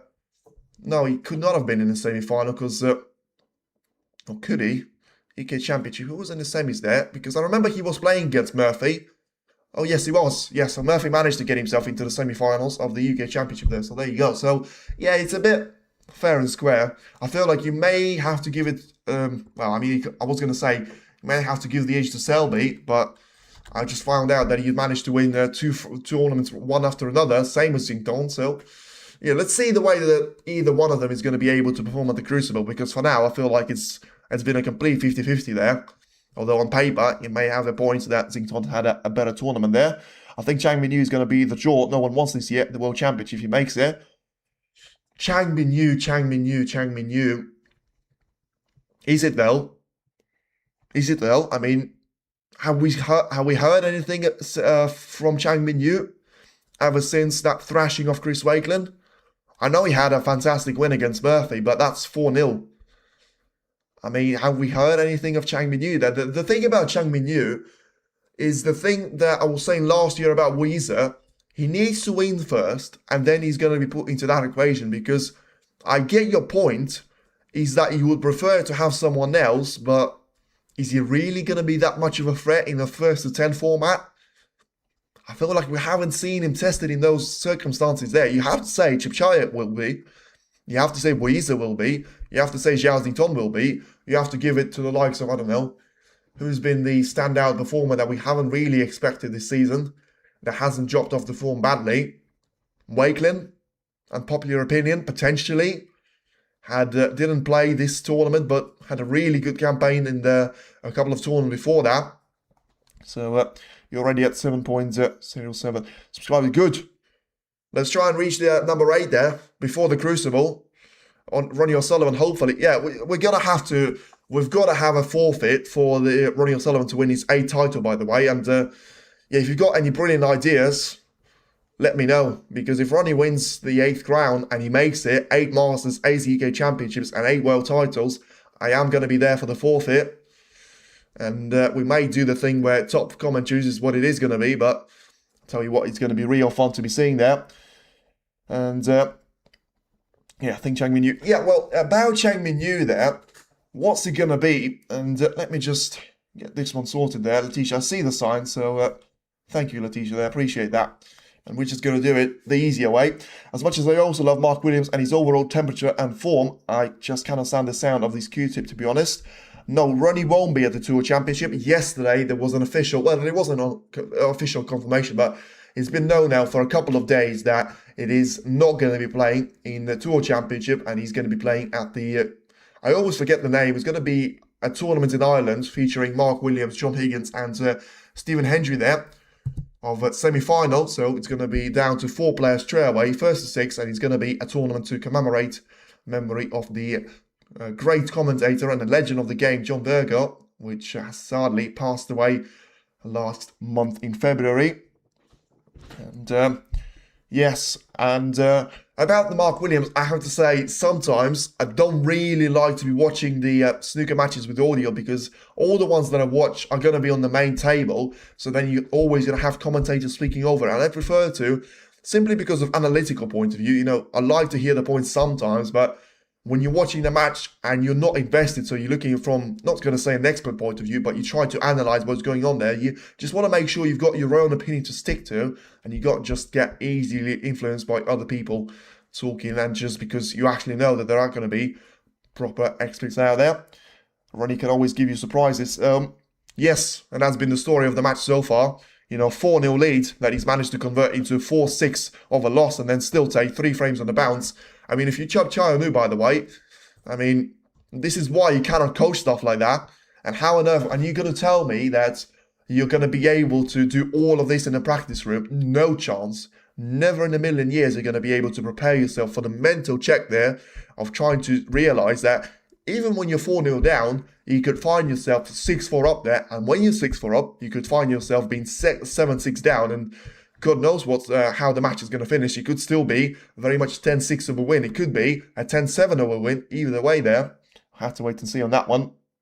And the comments in Chinese live video streams are so numerous and fast-paced, and they're almost impossible to watch. So it's very important in China. Yeah, I like that comment, XNZ. And, well, the thing is, you've got 1.4 billion in China of the total population. And you know, if you're going to get 0.001 of a percentage watching one of those streams, then you're still going to have that chat to be absolutely overflown there. And I've actually seen that Xiao Godun, one of the players and the world number 9 seed for now, before Ronnie is able to win this tournament, has been doing watch-along streams there on the Chinese platform. I always forget its name there. I feel like it begins with X.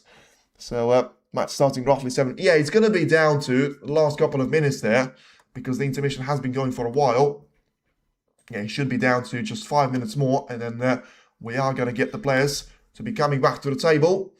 So it's now been an hour and 10 minutes since the match has started. It's a shame to see Ding's drop from loads. Do you think he'll drop out of the top 16? Yeah.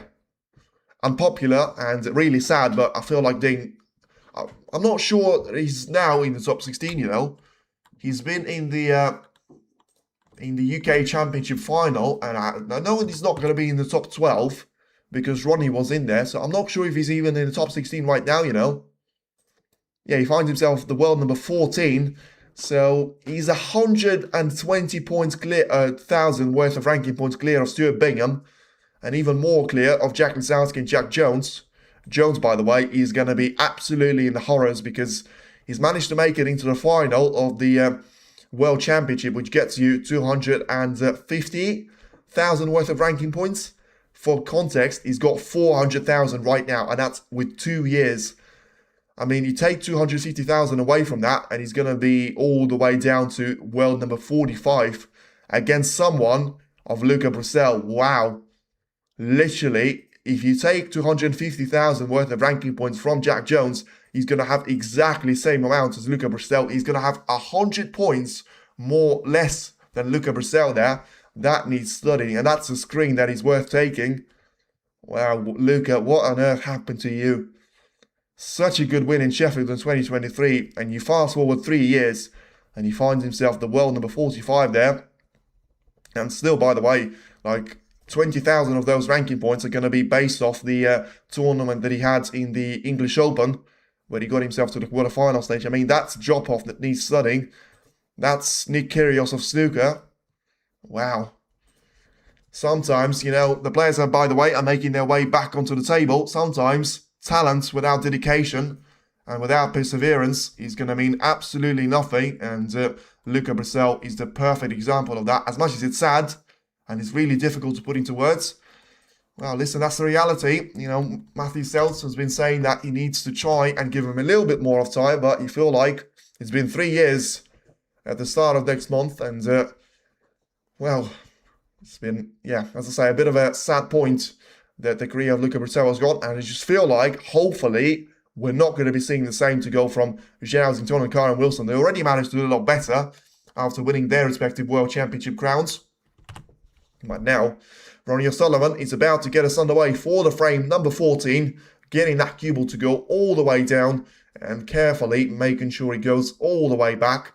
And the good news for Ronnie, he's been constantly giving away those chances after a break-off shot, and he hasn't done that now, unless Chipchai is going to be able to go for the left corner. But this is going to be a really difficult shot for him to be taking. So, just a straightforward, getting that cue ball to be on the black ball cushion and quite thin on the edge to be getting the red to go all the way to the top end of the table. Very consistent Luca. Yeah, I mean, I would say the same. He already leaves the six. No. Ding is still the world number 14, so he's got 150 worth of ranking points to try, 1,000 ranking points to try and do something with. But I don't know why. I feel like he managed to get himself through to the final of one of those events, like Tour Championship last season. I'm going to have a very quick look at it, by the way, because Ronnie's played his shot there, and Chipchai is about to go back to his seat. Has Ding managed to find himself in the finals of 2024 there of the Tour Championship? Because, so I know Higgins and Selby were playing that one. No, so we've spoken about, what am I on about? We've spoken about Williams defeating O'Sullivan there, so yeah, forget about it. So I thought he was going to have a couple of those ranking points to lose there, but in the end it doesn't seem to be the case. But yeah, unfortunately, the problem with Ding, the standard of play has gone up so massively that you can't be the player that he is right now and still be expected to be seen in the top 16. It's going to be a point for me to be talking about quite a bit of time there, so let me know in that midway break after this frame has ended, because you can actually study that downfall pretty well, I feel. For now, there's about to be a rise study there from Ronnie O'Sullivan, because despite Chipchai playing a really good safety shot, by the way, hold the horses, don't push the horses just yet, because it looks like Ronnie is going to be lined up badly on the green. So despite getting that red, which by far was the easier one than the first red, that was a real attempt for him to try and get this first session started into the right middle for contrast. And remember, when he missed that one, I said he needs to get his game sorted. And genuinely, I thought that we were going to see the complete repeat of the meltdown of the end of the first session there. We haven't so far. And Ronnie's still going to be forced to be playing that safety shot off the green. Nothing to say about Luca. I don't like his type of game. I want to say, I always treated Luca in the wrong way, because I had seen 2 interviews and I realised later on in life that I was sort of misinterpreting both of them. By the way, Un-Nooh, wow, that is a shot that Chris Swaglin against Mark Cullen at the Crucible last season at the Yellow. This one was a lot easier, by the way, I'm just saying. But this one certainly had loads of pressure on it, because he could have easily missed it. In the end, just about rolling that red in towards the left middle. No pace at all. O'Sullivan clearly was happy for that red to be left away. And Un-Nooh said, well, you know what? You were happy for that one to be left. So then you must be happy for you to be spending a little bit of time in your seat. And played a bit of a bad shot on the blue. Needs this red to go in, and he will. So taking this cue ball all the way towards the ball colours. Now, can he try and make it down to 17 frames there as a guarantee? And still make it very much a decider possible. So far, this has been such a roller coaster of a final. But once again, I mean, I wouldn't get your chances excited though, because we've seen it time and time again. You know, Chipchaya gets a chance, and then O'Sullivan makes a century. So far, that's been the story of the 3 previous frames there, because I'm pretty sure in every single one of those, certainly in the 11th, certainly in the 12th, and certainly in the 13th, there have been clear-cut chances for Chipchaya, and yeah, the story of that frame ended every single time there, that Ronnie O'Sullivan was the one making a century break at the end of the frame. For now, he's about to score 10 points on the break. It looks like he's playing pool on the snooker table, ball spread everywhere, can't stand it. I get what you're saying there, but once again, it's probably going to have to be a topic for another time there. We'll do that in the midway through the frame, because right now, going to have to focus on just trying to get through those reds and making sure he's going to have himself lined up for another one of those. I'll tell you what, the position, though, does look promising for Chipchaya.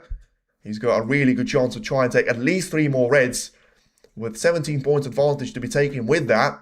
An extra red that O'Sullivan managed to take, but didn't land on the green. Could still prove to be very costly for him, because for now, it seems like it's very much Un-Nooh's show, and he seems to be running it pretty well. But the problem is, don't get yourself excited too quickly. It needs to be just getting that break of 40 points there, and then you can start talking about the potential chance of him taking this frame all the way. Has played a brilliant shot, by the way, there. I mean, he's managed to get 3 reds to be freed up at the same time, and this is now going to get into really promising land there for him. So just trying to play this shot through the red there. I mean, he's got the chance of always using the backspin and utilising that right side cushion. Well, I'm not sure that was the right shot to play. I'm not sure that was the right shot to play at all. He's managing to get those reds to be spread out perfectly well. But does he have what are you doing showing the replay? Show us what he's going to do with the black there. I'm just going to say it. He's going to miss the black to me. And he hasn't. So fair play. And now he's on a roll to be winning this frame. But I thought that shot, with him being rusty, once again, can he try and turn that intermission into something special for him? He's not going to need to win 6 frames on the bounce here. But can he try and win 4 on the bounce? Well, I'll tell you what, that was a really high-risk shot there. He's managed to clear himself a path there, but, I mean, that black was way too close for a margin. That cue ball was positioned alongside the black, perfectly on the side cushion, and he still needed to do a little bit of work to be getting that cue ball to go all the way for those reds.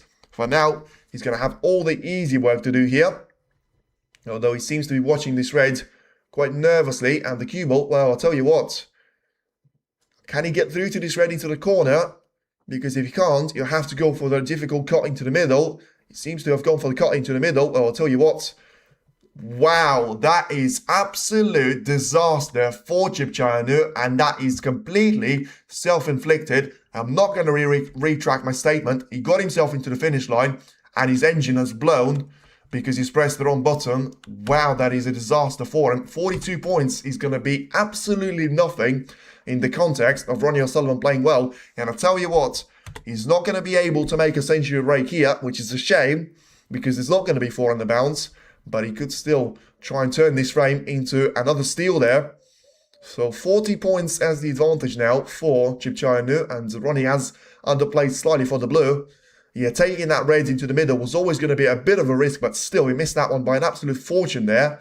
Oh, Ronnie there barely gets the brown into the green pocket once again, needing to use the entirety of the pocket, but seems to have still got that cue ball exactly where he wants it. The only problem for Ronnie now, there was always going to have to be at least one of those. He's got 6 reds to be available. Always missed the first one.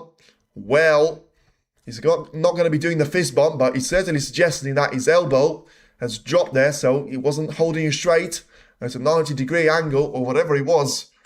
Yeah, he seems to be just going back for it, and well, going to have to try and move on from that pretty quickly. For now, Chipchaya is going to be coming back through the table. Blowing engine, not good. Well, I'll tell you what, it wasn't, but he manages to get the repair. And yeah, a bit of a Murray card for him. He got that little repair thing picked up, and his opponent has blown his engine as well. And because his one has blown earlier, he managed to just walk to the finish line, it would seem. So now 42 points as the advantage for Chipchaya, and having all of those reds available at the center of the table, he's going to have to try and make his way through those one by one, taking it very carefully into the right part of the table, making sure that he got himself lined up for the black to be taken into the left corner of the table here. Make sure that cube is going to go all the way there for it to be positioned for another red. Use it as a handbrake. And now we mentioned about a little bit of a, touching the tip from Ronnie O'Sullivan. That seems to be something that Un-Nooh has been doing pretty much for the majority of this frame here. But now something that he needs to do is to end that sequence of frames. This time around, it's going to be 3 frames on the bounce that Ronnie has managed to win. And he's now going to be only 2 shots away from doing that. As he gets the black into the corner, just going to need the black, going to need the red to be taken into the left part of the table, and then play for the pink or blue. It doesn't really matter because it is going to be 7 frames each, and the crowd seems to be about as excited as I am when I wake up on a 6 o'clock on a Sunday morning. But still, maybe they're going to be anticipating something better to come. But come on, guys, you need to be a little bit more excited than that. 28 points of a break there from Chipchaya, making sure that he keeps that cube pointing in the right direction. And even though he's not going to be able to make a century break to respond to all the brilliance of Ronnie O'Sullivan, he's still going to get himself lined up for a chance. Steal, no steal. Each frame is tense. Yes, it is. A to the rescue. Will it be final frame decider? Well, I don't know. I wouldn't mind that. No, I would mind that, to be fair. I don't want it to be a frame decider because I'll be absolutely on the verge of my seat, because as much as I say, I want this match to be competitive, I don't want it to be too competitive so that, Chipchaya is going to have a realistic chance of taking it all the way there. As much as, there is an element of it being competitive, you always want that at least 2 frame of a cushion there. So 10-8, thank you very much, I'll take that in favour of Ronnie. And I'm certainly going to settle for that particular performance. About to take another red into the corner. And yeah, not to be rude, but the crowd in the World Open event have not been very supportive in the way. I'm going to get onto that one as well, but it's a quick statement, to be fair. I was disappointed by how little reaction there was on the way that what was I going to say there? On the way that Ronnie has made a 153 of a break, and someone said in the comments, can you imagine if he's done that at the Crucible? And I've just remembered the incredible maximum break of Mark Selby in that final against Brussels, and I'm like, well, that's night and day for you. Because that was absolutely... Because there was a little bit of noise there, and because I was used to sort of it being all quiet there, you felt like, well, there was a little bit of a reaction, but there wasn't really. There wasn't really, if you think about it pretty well, because it still was nowhere near by how much you should be excited when there is a 153 of a break to be made, because you're seriously telling me when Jamie Burnett made his break at 2004, whether it was the UK or the World Championship, I'm sorry, I can't remember, and we're 148, and he was done in the UK, you seriously going to be telling me this, that there was similar sort of reaction? The crowd would have been absolutely off their seats and off their chairs to try and make sure that they were seeing history there to be made, and as much as there's still going to be applause for that brilliant break of 77 points there by Un-Nooh, he gets himself to be lined up with 7 frames each. Yes, was there with the way you ran the venue? Well, he certainly did. And Mark Selby, I wouldn't have been too surprised if he said he was going to be buying a tour of drinks around the entire venue there. Certainly promote that brilliance of his maximum break. It's a shame that he wasn't able to complete that match in a title win. But in the end, it was a really good win there, and a deserved win at that point for Luca Brissell. Now, I said we were going to talk about Ding Junhui and Luca Brissell there. Let's start with Ding, because he is the world number 16, so he's going to be slightly more relevant. The way that you talk about the tour and the way that the tour has evolved this season, look at all the different winners we had, and look at the way their age is developing now. How many winners have we had this season that have been all under the age, well, massively younger than the likes of Ronnie O'Sullivan, Mark Williams? That could still be very much the ones to win here, but we've seen Weezer, we've seen Zhao on numerous occasions, we've seen Karen Wilson, we've seen Judd Trump, which is still going to be in the lower category. We've seen, Stephen Maguire is going to be a bad example, but why am I missing all of it? Mark Allen, Sean Murphy, who else? Chris Wakelin, Jack Lisowski. Why am I getting them in the random order? Is beyond me. But anyway, the point that I was going to make is the snooker tour is evolving, and it's evolving around the standard of play being better. What does this mean? Because the matches of Ding Junhui that I was watching, the perfect examples were the match against Sam Craig. And you were like, I've seen this Ding Junhui before, so why on earth am I seeing him now? And now I'm not seeing him very much in the quarterfinal and the semi-final stage. Well, the reason very much came in the match that he's played against Judd Trump in the UK Championship. I feel like it was the quarterfinal stage.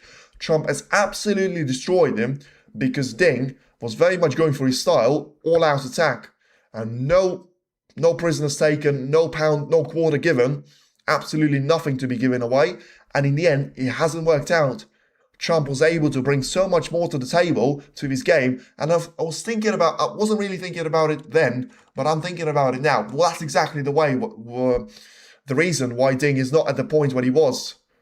Because he's got players that are able to bring more to the table in terms of the game is more complete. There may not still be as brilliant of a pot success of a stat that they will have alongside Ding Junhui, but he's managed to lose that anyway. He's not sort of producing the numbers and the stats that he was in 2014 and 2016 in very much prime Ding Junhui years.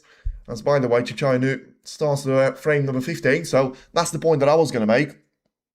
Q sports are more appreciated in Asia than Europe. It is still a far room activity here in France, unfortunately. Yeah, it's really weird to me because as now Ronnie plays a careful shot to try and get this cue ball lined up on the blackboard cushion. Yes, players getting closer quality.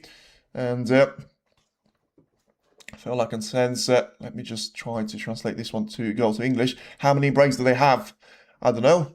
What do you mean by that? How many breaks of what do they have? They break off every single frame there, and if you talk about the century breaks, then I'm not sure. Well, certainly know that Chipchai didn't have any of those, and I certainly know that Ronnie's had 4 already in this match, out of the 7 frames that he's managed to take. Chipchai there is about to send the cue ball into a bit of a dangerous line there. Looks like he's going to just about have the white close enough to the bowl cushion here. So I'm not sure if he's going to have... Yeah, I'm going to talk about Luca Brissell in the next one. So we're just going to be using those frame breaks in between the frames as, sometimes a prediction time. And sometimes we're just going to be talking about the relevant points that you ask in the chat there. So I feel like I've answered that thing about Ding. So let's now try and focus on the red. About to be taken there by Ronnie. Ooh, that one was missed by a mile. And a quarter to it as well. And, it seems like he's put that red into a potable position there for Chipchaya. Let's see if he's going to go for another red, though, into the left corner instead. I mean, it's not really going to be a safe place on the table that you're going to get yourself lined up on the collar, and at the same time, you're not going to give a chance away to Ronnie O'Sullivan. By the way, thank you for everyone that has been tuning in so far. And once again, Chipchaya seems to have found the form that he's been looking for in the last couple of frames. He's managed to find it in the previous frame with a break of 77 points. And once again, he finds a really good long shot. That one probably was the more difficult, but ultimately it was the safer shot to play in terms of if you miss it, that cue ball is always going to be drifting towards the ball colours, and you've got a greater chance of trying to get those reds to be in the way of each other, but also putting a little bit of distance in between the cue ball and the target reds, always going to help you. Now then, this has got nothing of a feeling of that World Championship match in 2020 that the two players have played against each other, 10 frames to 1. Ronnie was able to take that match with. And snooker have a huge following, Thailand, but not Pool. Philippines is opposite. Many consider snooker boring, especially if Peter Ebdon's playing. Well, yeah, but that's been a while. And yeah, momentum shift, here we go again. And how many more breaks in the play are there? Oh, sorry about that. No, there's not going to be any more there, but I mean, a bit of a... To be fair, you did ask that at the end of the first frame after the intermission. But could we see, once again, the repeat of the first session there, because the intermission and bang, Ronnie O'Sullivan seems to be nowhere to be seen, and it does look like it is Un-Nooh's time to try and steal the spotlight yet again. And we've talked about the momentum shift. We've seen a couple of those points already in the match, and now it's going to be all down to Un-Nooh getting himself lined up for another couple of those reds. Yeah, he's got an incredibly important shot now to play, because he's got one red to be in the way of the black, and then he's got another red which seems to be in the way of the red that I just mentioned. So he's going to try and take that one away, clear the left corner of the pocket to be taking the red next to the black, and then the black should be possible into both left and the right corner at the same time. It's going to be one of those awkward reds there, which blocks the black to go from the right and the left corner respectively at the same time, but you remove it, all of a sudden you're going to be lined up with a brilliant chance to be taking this frame all the way. Once again, taking this red into the left part of the table, trying to get that cue ball to be lined up for the blue. He doesn't really want to be overrunning those shots all the time though, because he's fine with it for now. And to be fair, the position on the reds seems to be absolutely brilliant in their relation to them having a bit of space next to each other there. And it's all about just trying to make sure you get the pink or the black, at least one of those colors, to be in open play. And then that's going to be a real force there for Chipchaya to try and take this frame all the way there. Go on, Chipchaya, best of 7 now, best of 5 now. Yeah, it is going to be best of 5 now.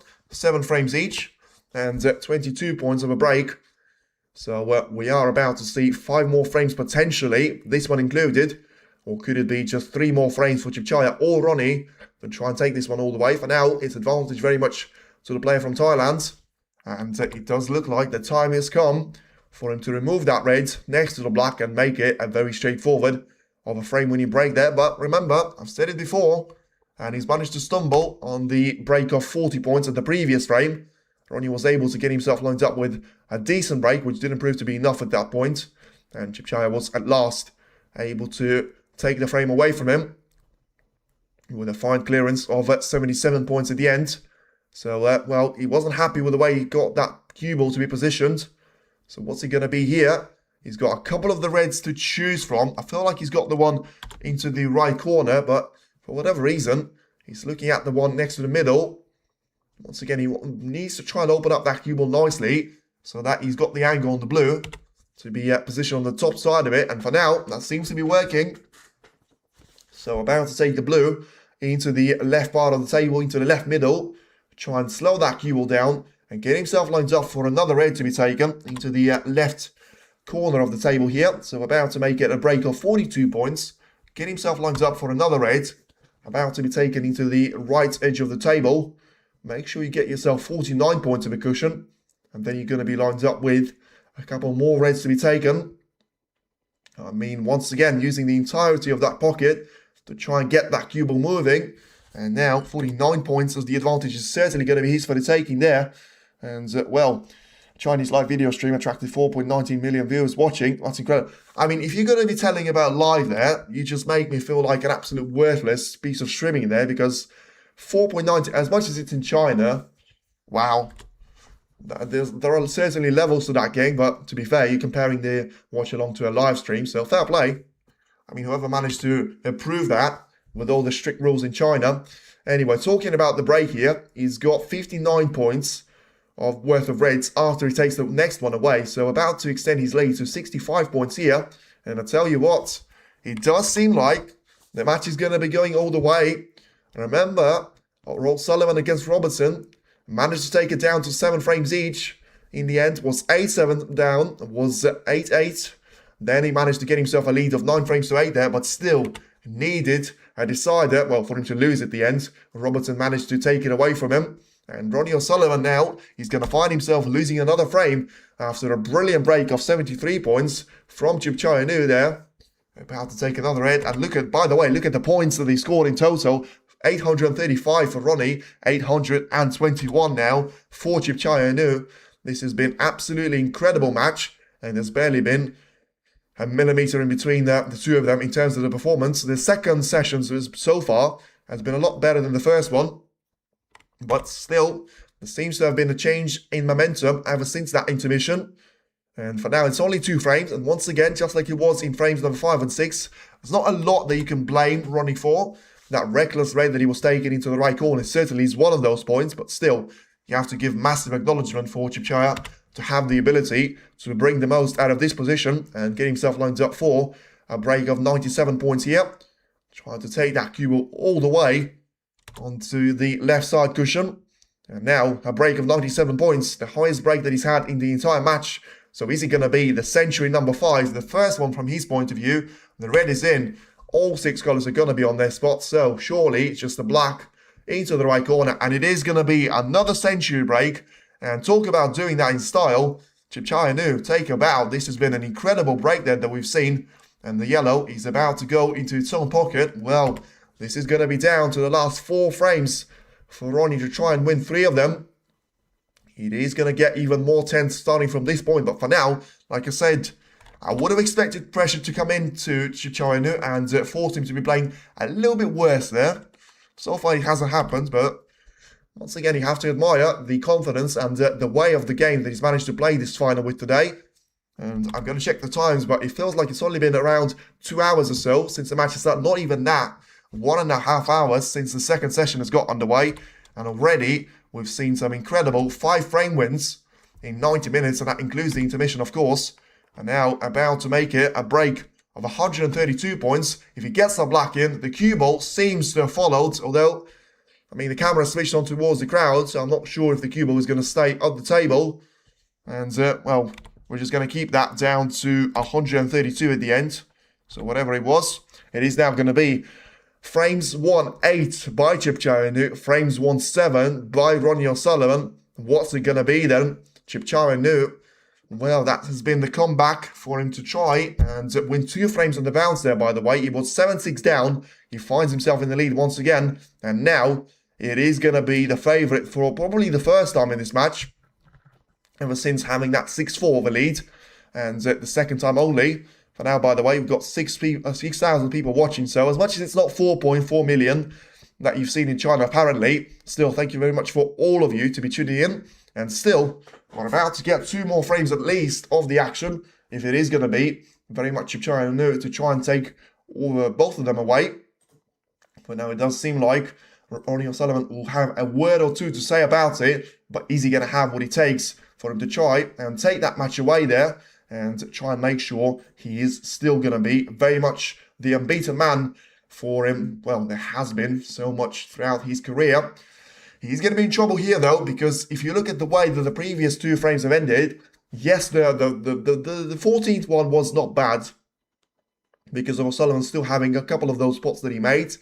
Yes, there were a couple of bad misses, but at the end of it, you probably have to put that down to a little bit of fatigue starting to creep in.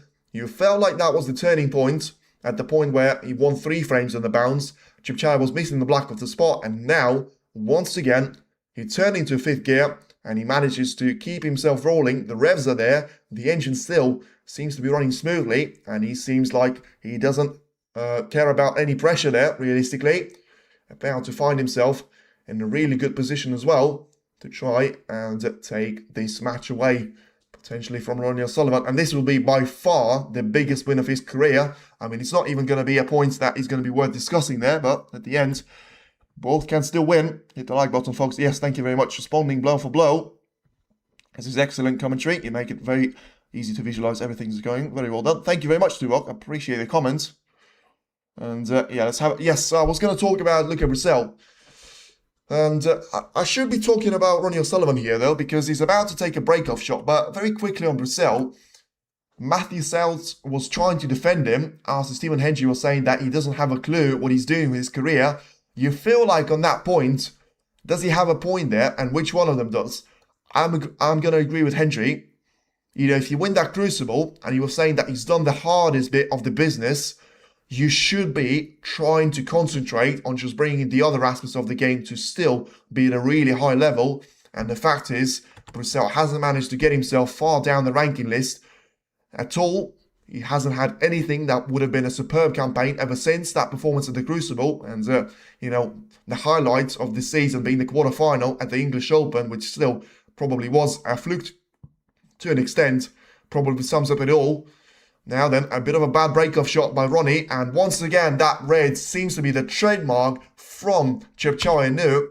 Easy about to deliver the final blow away to Ronnie O'Sullivan. Well, all the predictions are going to be out of the window now.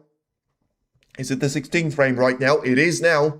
And he's about to get underway with Un-Nooh once again getting the advantage. And yeah, there's not a lot to add there on Luca Brissell. He just needs to try and get himself back to the practice room once again. And get his game to a good level. But Un-Nooh, I mean, wow, what a turnaround this has been once again. I mean, it's always fascinating to be seeing that from Ronnie, but you always expect that pretty much because of, you know that he's going to be able to do that all the time and time again there. But for whatever reason, this man just decided to turn up once again after that intermission. I mean, whatever he's got on there, but he certainly managed to work out. And yeah, just going to be hoping that he's not going to have the third session to be finishing this match with, because for now, he's got himself a 24 points of a lead. It's now going to be all down to this red to be taken into the left part of the table. So take that cue ball carefully onto the main bunch, get himself lined up for the black, and once again gets another red to be in the open play. I mean, what can you say about Ronnie? Like, the worst thing is, I don't even feel like I'm disappointed in Ronnie not winning there, because I feel like he hasn't done anything wrong, and he's just been pure moments of brilliance there from Chipchai, as much as it is going to be disappointing when, if I'm going to see the final result. But for now, you can just admire the way that Chipchai has played this match, because especially once again, 7-6 down, 3 centuries on the bounce there, and he's able to respond with the breaks of 77 with a fantastic total clearance, 132, and now 33 points and counting. So once again, getting himself lined up for the black, and it's just a matter of time until anyone in the chat mentions a 147. There you go. And yeah, 5 reds, 5 blacks. To be fair, this one is slightly better than the one that Ronnie had in the previous couple of frames. And he does actually have a little bit of a reason to try and stay on the black as long as he can. So just to give himself a better angle of that cue ball to be operating with the white. He's about to take another red and black combination. But once again, I would just focus on trying to get this frame to be won. And making sure that you get as many of those points as you can possibly score there. And in fact, he's got those 3 reds available, which gets him onto 72 points. If he's going to be able to take all 3 of them with the black. Well, once again, taking that shot with loads of power. And just seeing if he's going to be a raid planned there, positioning towards the left middle. For now, it doesn't seem like that's the case. And another black is about to be taken into the right part of the pocket. Carefully played there with that cue ball bouncing away off the right side cushion, exactly the middle point. So once again, I mean, this time around, he has got a bit of a choice to be made. Does he want to try and keep that sort of phantasmal break going there? Or does he want to get himself back to the reality? Surely, you need to be playing that last red with the blue. I mean, I know the whole hype about 147 in the final, but I genuinely wouldn't be playing around with the devil, because he's going to be scoring 72 points if he takes all of those reds with the black. Wow, has he actually committed to be going for this plant now? 64 points is the difference. He's about to take a plant. He's got 3 of those to be lined up perfectly into the middle, and only 1 of them is about to be taken. And yes, played perfectly well. Oh, I'll tell you what, now I am going to be on board with you. 65 points the advantage. And now they get the stats underway as well. You know, the little break thing that they see, that they demonstrate the red and the black. And they tell you that he's going to be at 72 points of a break. He only needs 1 more red there, and he's going to be 9-7 of the advantage for Chipchai to be taking. And this is going to be an incredible performance there. Just carefully try and take the red all the way into the left part of the table. Seems to have played this one pretty well. Yeah, now ahead by 73 points. 67 at the table. I mean, if there's going to be a pressure, then this guy must know what it is. 3 frames that he's won now, without a chance for Ronnie to be responding to either one of them. I mean, that is absolutely ridiculous. These 6 frames probably have to be by far the quickest that we've seen in the final. I know we've seen the brilliance of Zhao Xington in that final against Giranda, when he managed to make sort of 3 centuries in the final and win it, and do similar thing against John Higgins. But I mean, wow, to be seeing both players to be doing that, 3 frames each, and ultimately he will get 2 of those chances there, Chipchai, to try and get himself over the line. But now, I wasn't mentioning the maximum because I still don't feel like it's going to happen. He's got a couple of sort of working points to try and achieve there. For now, he needs to try and take this red away into the left middle, and taking that cue ball to go all the way down. He needs it to, well, speed up there. That's not going to be the case, even by the Spit King standards. This is going to be a really tough black to be taken. The cue ball is basically alongside the left middle. I'll tell you what, this has got a chance. This has got a chance. Well, Well, 96 points, 3 more reds, 3 more blacks. Are they possible into the left corner? Because I wasn't really getting on board with it. I tell you what, I am going to be on board with it now. And a match frame to come for Chipchaya. Well, I tell you what, I would hold your horses there. Has he got a chance to try and take them into the left corner? No, he doesn't, but he's going to be able to take one or two of them away into the right middle. Wow, this is going to be... I mean, I dare I mention, Ding Zhuwei, Ronnie O'Sullivan, Welsh Open 2014. That's going to be very much history in the making there. He's got 8 shots in between himself. He got the penultimate black in. Oh, he's on the run for the reds.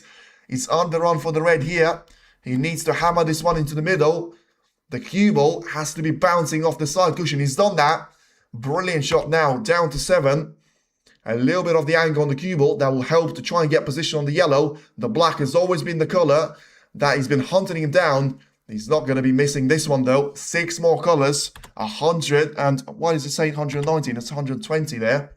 120 of a break. Can he try and take the yellow away as well? So what's it going to be? A break of 122 points.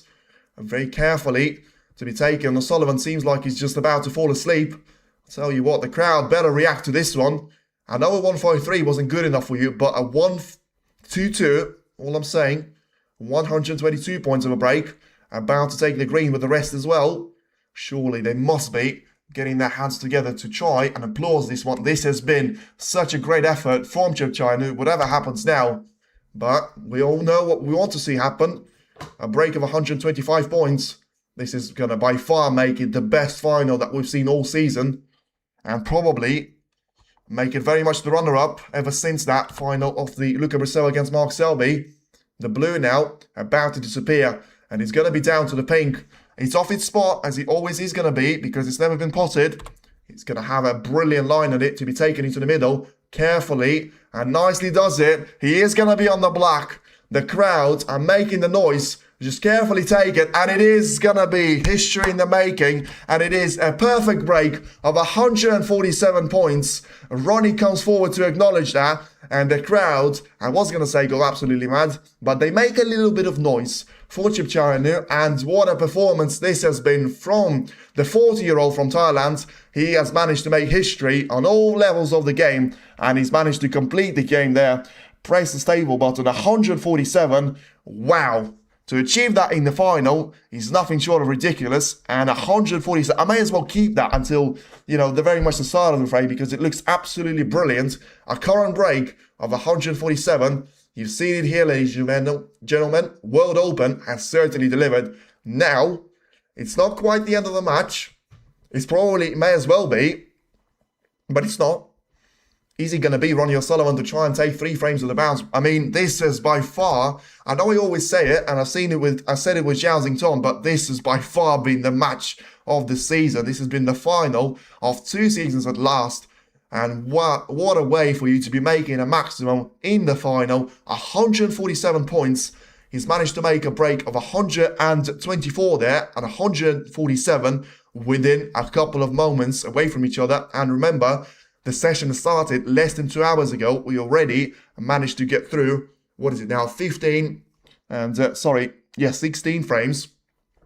Make that, do the maths, 7 frames there in less than 2 hours, and that's including the intermission. Incredible pace by the players. You're going to be out of breath, but I tell you what, fasten your seatbelts, everyone. The ride is not finished just yet, because is it going to be the perfect ending there for Un-Nooh? Can he try and, well, use all that positive energy? Remember, the way that he started that maximum, brilliant long red into the right corner. I was saying, don't get excited just yet. He's going to play for the blue. He didn't play for the blue. He tried to take it all the way. He's made the maximum this season in Saudi. He's made the maximum in the Wuhan Open in China. But this one is going to feel by far the best out of all of them.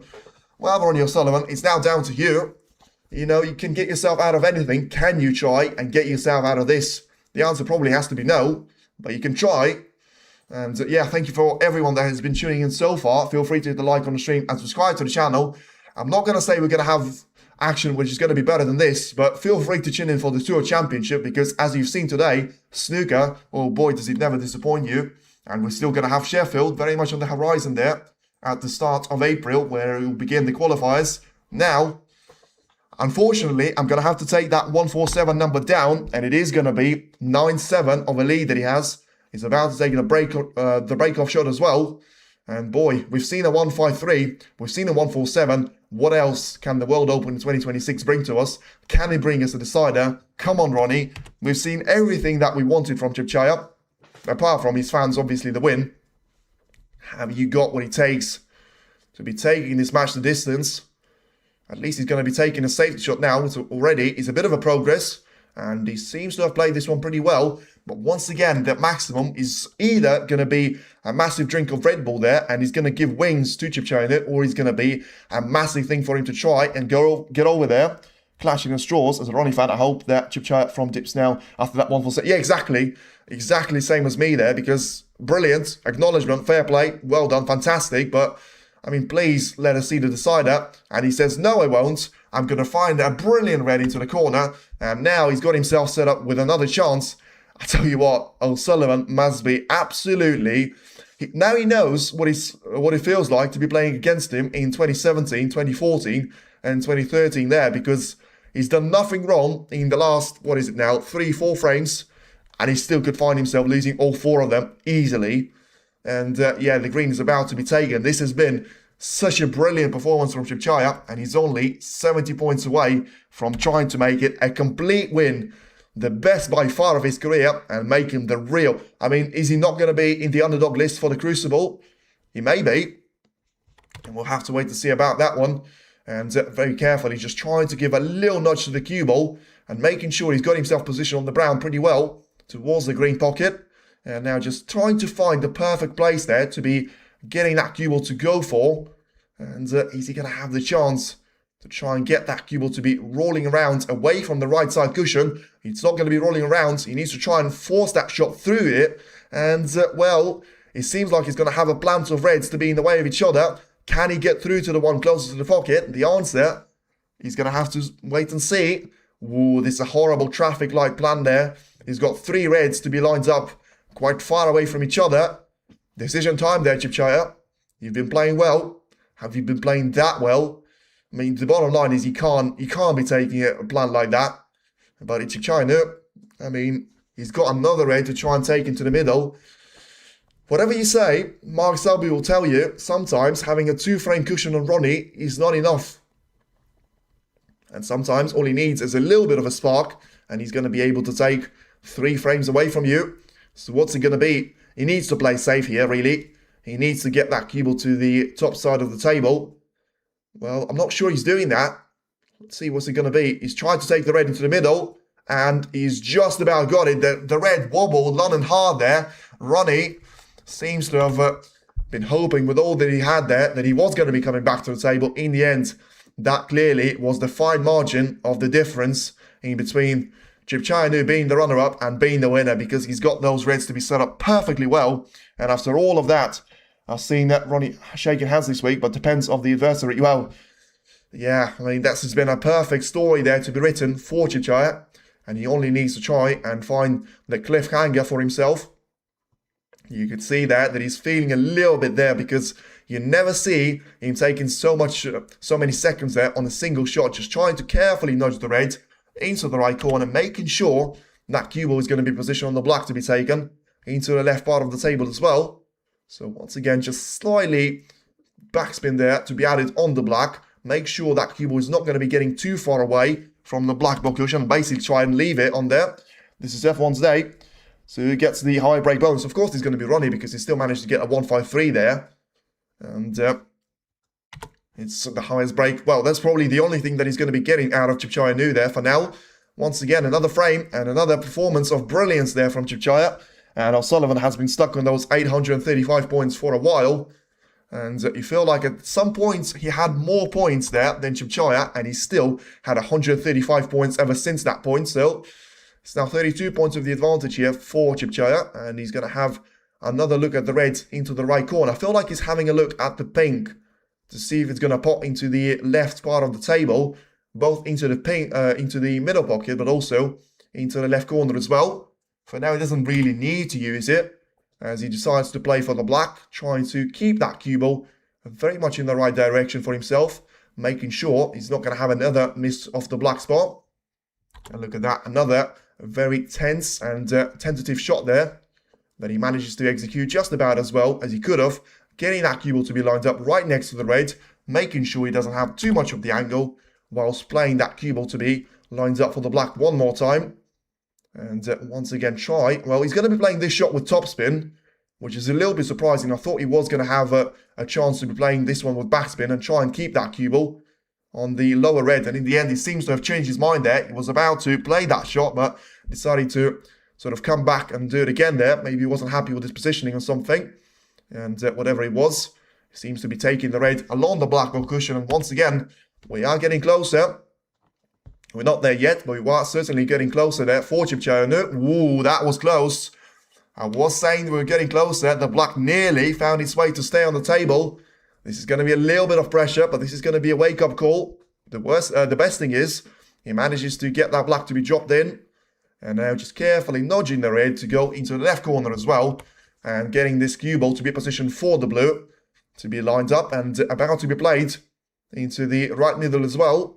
So very carefully trying to make sure that the white is going to find his way down to those reds. Only needs 2 more of those.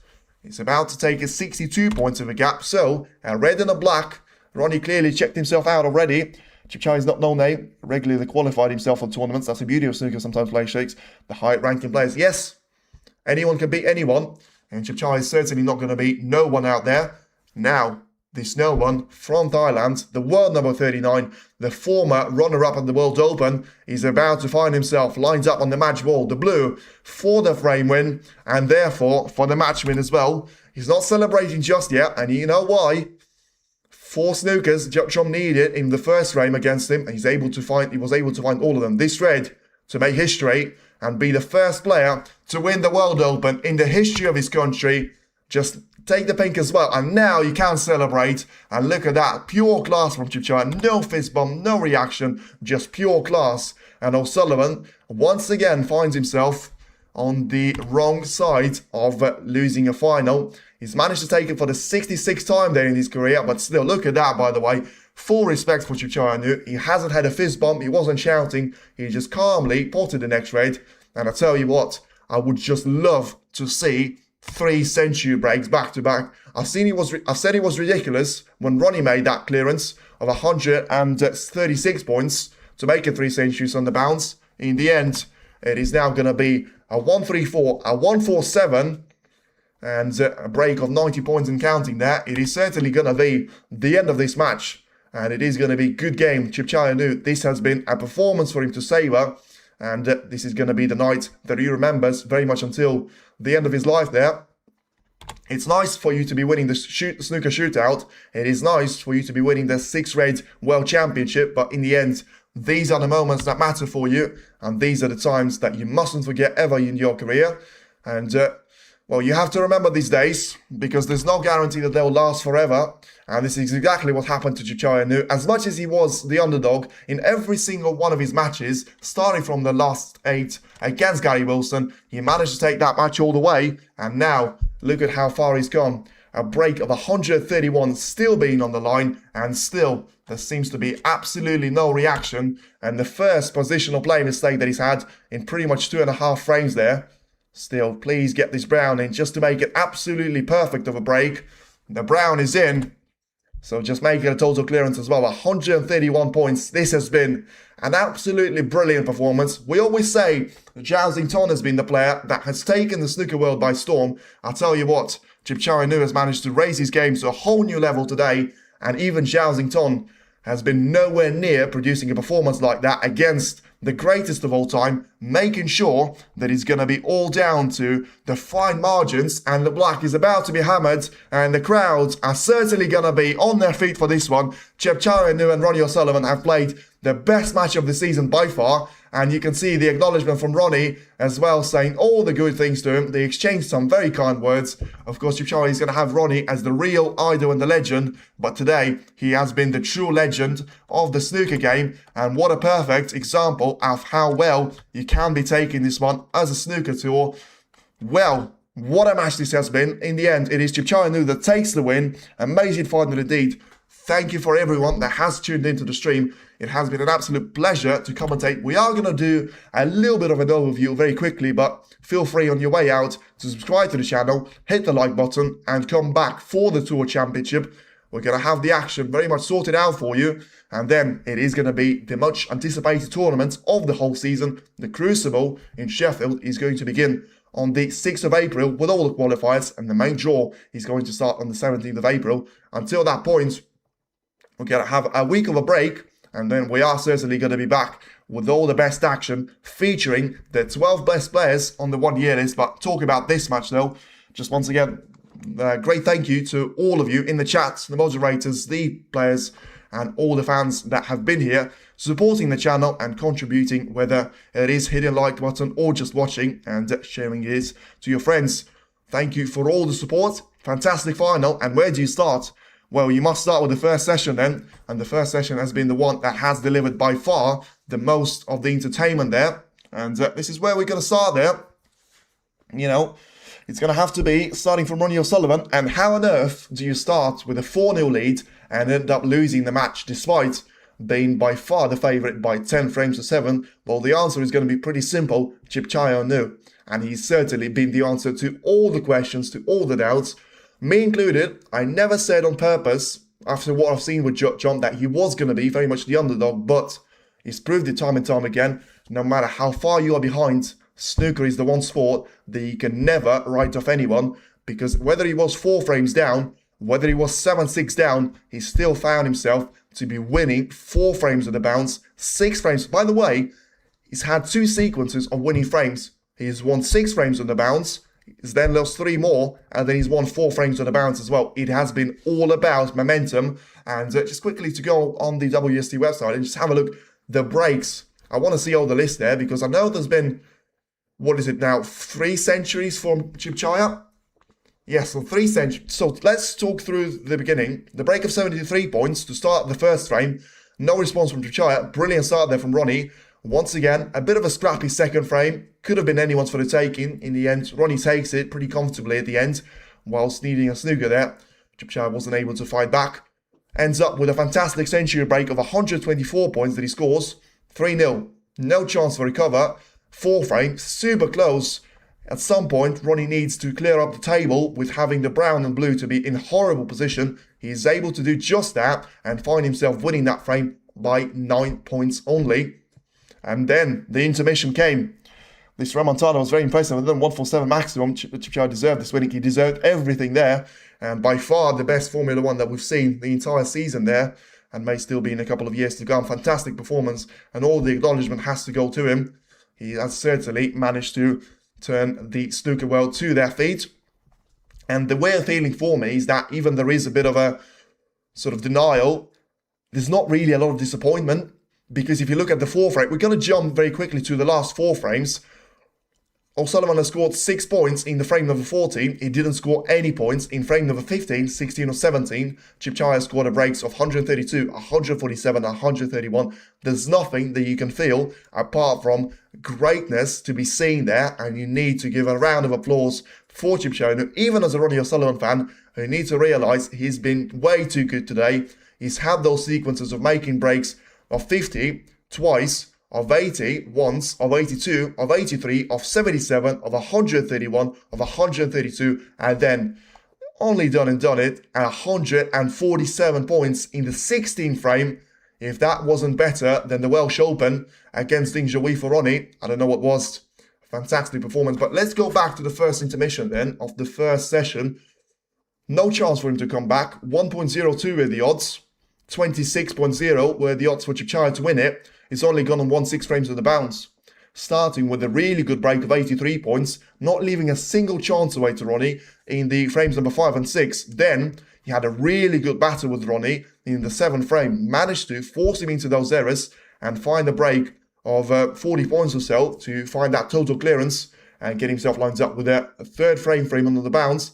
And that's when you felt this match could go the distance. And even at that point, I still was like, well, I'd still anticipate Ronnie to be winning this one, but I know for a fact that it's not going to be as close as it could have been when the match has actually got underway. So this is where we're going to have to go all the way to the 8th frame And what happened in the 8th frame? A fantastic break of 82 points. Once again, no response from Ronnie at all.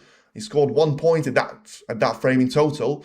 And then that's the end of the first session. Or maybe the referee, the organisers, whatever it was, thank you to them, by the way, because they managed to put up a fantastic tournament.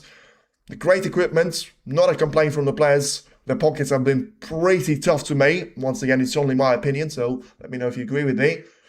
And yeah, they managed to put up a brilliant final and a brilliant tournament altogether. The return of Ronnie was very much anticipated, but the performance like that by anyone in the World Snooker Tour has to be anticipated even more, because as much as you want someone as a legend of Ronnie O'Sullivan status to try and win those tournaments time and time again, it is always nice for you to be seeing a new name to arrive on the list. Once again, a new ranking event winner. It was always going to be the case, whether it was Ronnie or Chipchaya, but Ronnie still needs to try and find that ranking event win.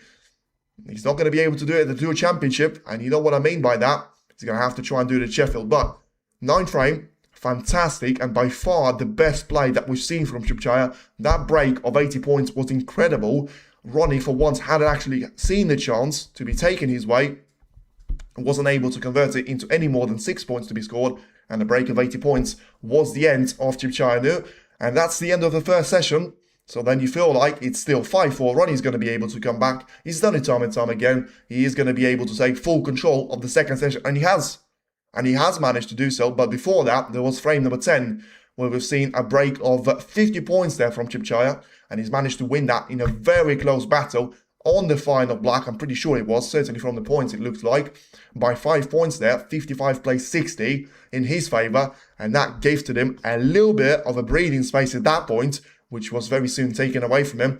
The breaks of 114, the breaks of 116 and 136. And you know what happened next? The intermission. But just talk about the brilliance of Ronnie there. He was playing horribly wrong in the 10th frame and at the start of the 11th frame as well. And then, as he was able to get himself further and further into that break, he was sort of trying to test something out, playing left-handed, playing those shots with too much topspin, too much backspin.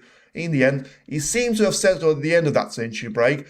Didn't look like it at the start of the next frame though, when he'd gone for a reckless long shot. Chipchaya wasn't able to take it, and that's when I actually thought that's when the pressure is going to come at him. He's not been at this stage before. He's got a legend alongside him. He's not going to be able to take it.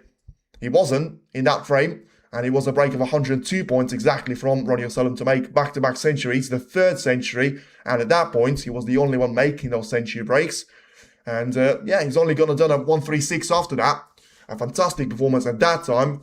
Once again, an unforced error from Chipchaya, and you feel like the match is slipping away from him. 7-6, Ronnie's going to take it comfortably from here. And I said at that point, it could be 10-6, but I did actually make a remark straight away because I didn't want to tempt the fate. I still said it could be 10-7, very much an advantage of Chipchaya Un-Nooh, and he was. And he was. Breaks of 77 there, 132, 147, and I can't quite remember which one it was, so let me just press the 131. There you go, that was a cheat code. So the breaks of 77, 131, 132, and 147. And guess where that came? After the intermission.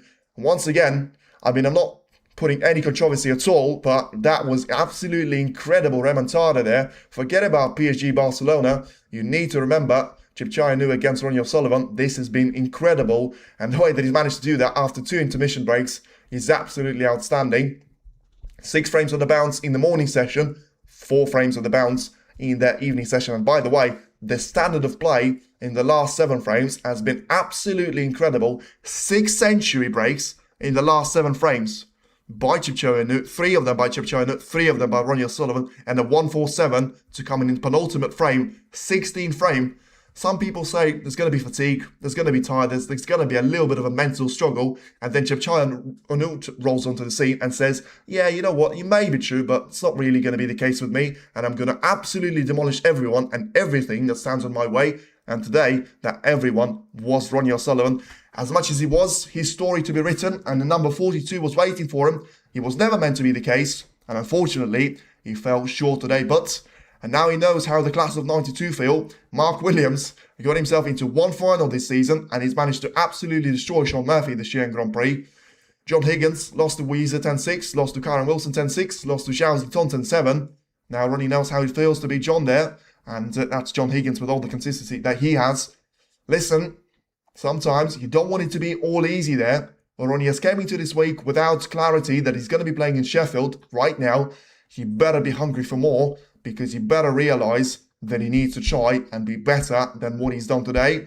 And just push the ceiling there. Make sure you're going to do the best that you can. And then the best is going to be very much the top form, there, the prime form of Ronnie O'Sullivan that is going to be there to be seen there. And in the end, it was 65% that have gone for Chip China. 8,296 votes there, by the way. Wow, that shows you all the tournament that we've seen there. You already answered me, Smart, but it's his first ranking. I can't remember. No, the thing is, he's managed to win the 6 Red World Championship in 2015. Let's have a look. I mean, we've got all the time in the world. And I certainly have got a little bit of time for moderator. First ranking for Chipchaya. Because he's managed to win the 6 Red World title. No, so that counts, to be fair. It says shootout does count as a first ranking title. But let's have a look at the official standings there. He has managed to have one tournament won there. So it does say that it is going to be very much a 6 Red World Championship specialist. Yes, as I say, won it in 2015. Then he's had a China Open, which is won in 2019. Then he had a snooker shootout in 2019. Was the runner-up to World Open in 2019 to World Trump, to Judd Trump as well. Lost that match 10 frames to 5. And in the end, listen, he got the remontada yesterday, and today it was all about demolition job there. In the end, he may not have looked as comfortable as he was, but technically, he was ahead in his match more time than he has been behind. Incredible performance, and certainly all of that has been deserved. Only shootout before this. Yeah, so shootout, China Open, and then the 6 Red World Championship. So the shootout, of course, is going to be... The one that I'm saying China Open wasn't actually, you know, it was played in the other part of China. It was Hainan Open or something like that. And must give a big donation to his well, certainly, Ronnie will be a legend for several points. And this one, 153, is one more going to... Yes, absolutely. You know, the thing is, it's always better to see Ronnie competing in the tournament than it would have been not to see him reach the final. We've seen incredible performance against Selt. We've seen a great performance against Ryan Day. We've seen great battle against Sean Murphy. We've seen one of the most amazing semi-finals yesterday. And then we've probably seen, by far, the biggest quality... the best match in terms of quality that we've seen in certainly this year. 12 months, more than that, 18 months. I mean, tell me the match that has been relatively close on some of those occasions, but still, you know, tell me the player that's managed to take a 4-0 lead, then lost a 6 frame like that, and it's all been about high scoring breaks, brilliant drama, a couple of steals to go their way as well, you know, frame number 4, frame number 10, and then that's probably it, to be fair. But it just shows the standard of play has been incredible. And once again, commiserations to Ronnie. But his fans certainly must be very happy with what they've seen. He comes back to the top 10. He is going to be seeded in the Crucible. And let's see the way that he's going to have a chance to respond at Sheffield. He's going to have a match against Stephen Hendry to play. I've got no idea how to watch it or if I'm going to be doing that one. But we'll have to wait and see for now. Over to the you Tour Championship, and thank you for everyone that has tuned in today so far. This has been an absolute pleasure to be watching, and yeah, you made it even better than he already was. And I'll tell you what, a 132, a 131, and a 147 in the last 3 frames certainly doesn't get any better than that. Shout out to Un-Nooh. He manages to win this match 10 frames to 7. Ronnie O'Sullivan is going to be the runner-up for the 2nd time this season, but the show and the spotlight belongs to Team Thailand today. And one last time, thank you very much for all of you who has joined. Feel free to be back at the Tour Championship in a week's time. But for now, that's going to be it for me. And yeah, shout out to the mods, shout out to people in the chat. I'll see you all soon in the Tour Championship. Stay tuned in. I'll speak to you later. Thanks for watching.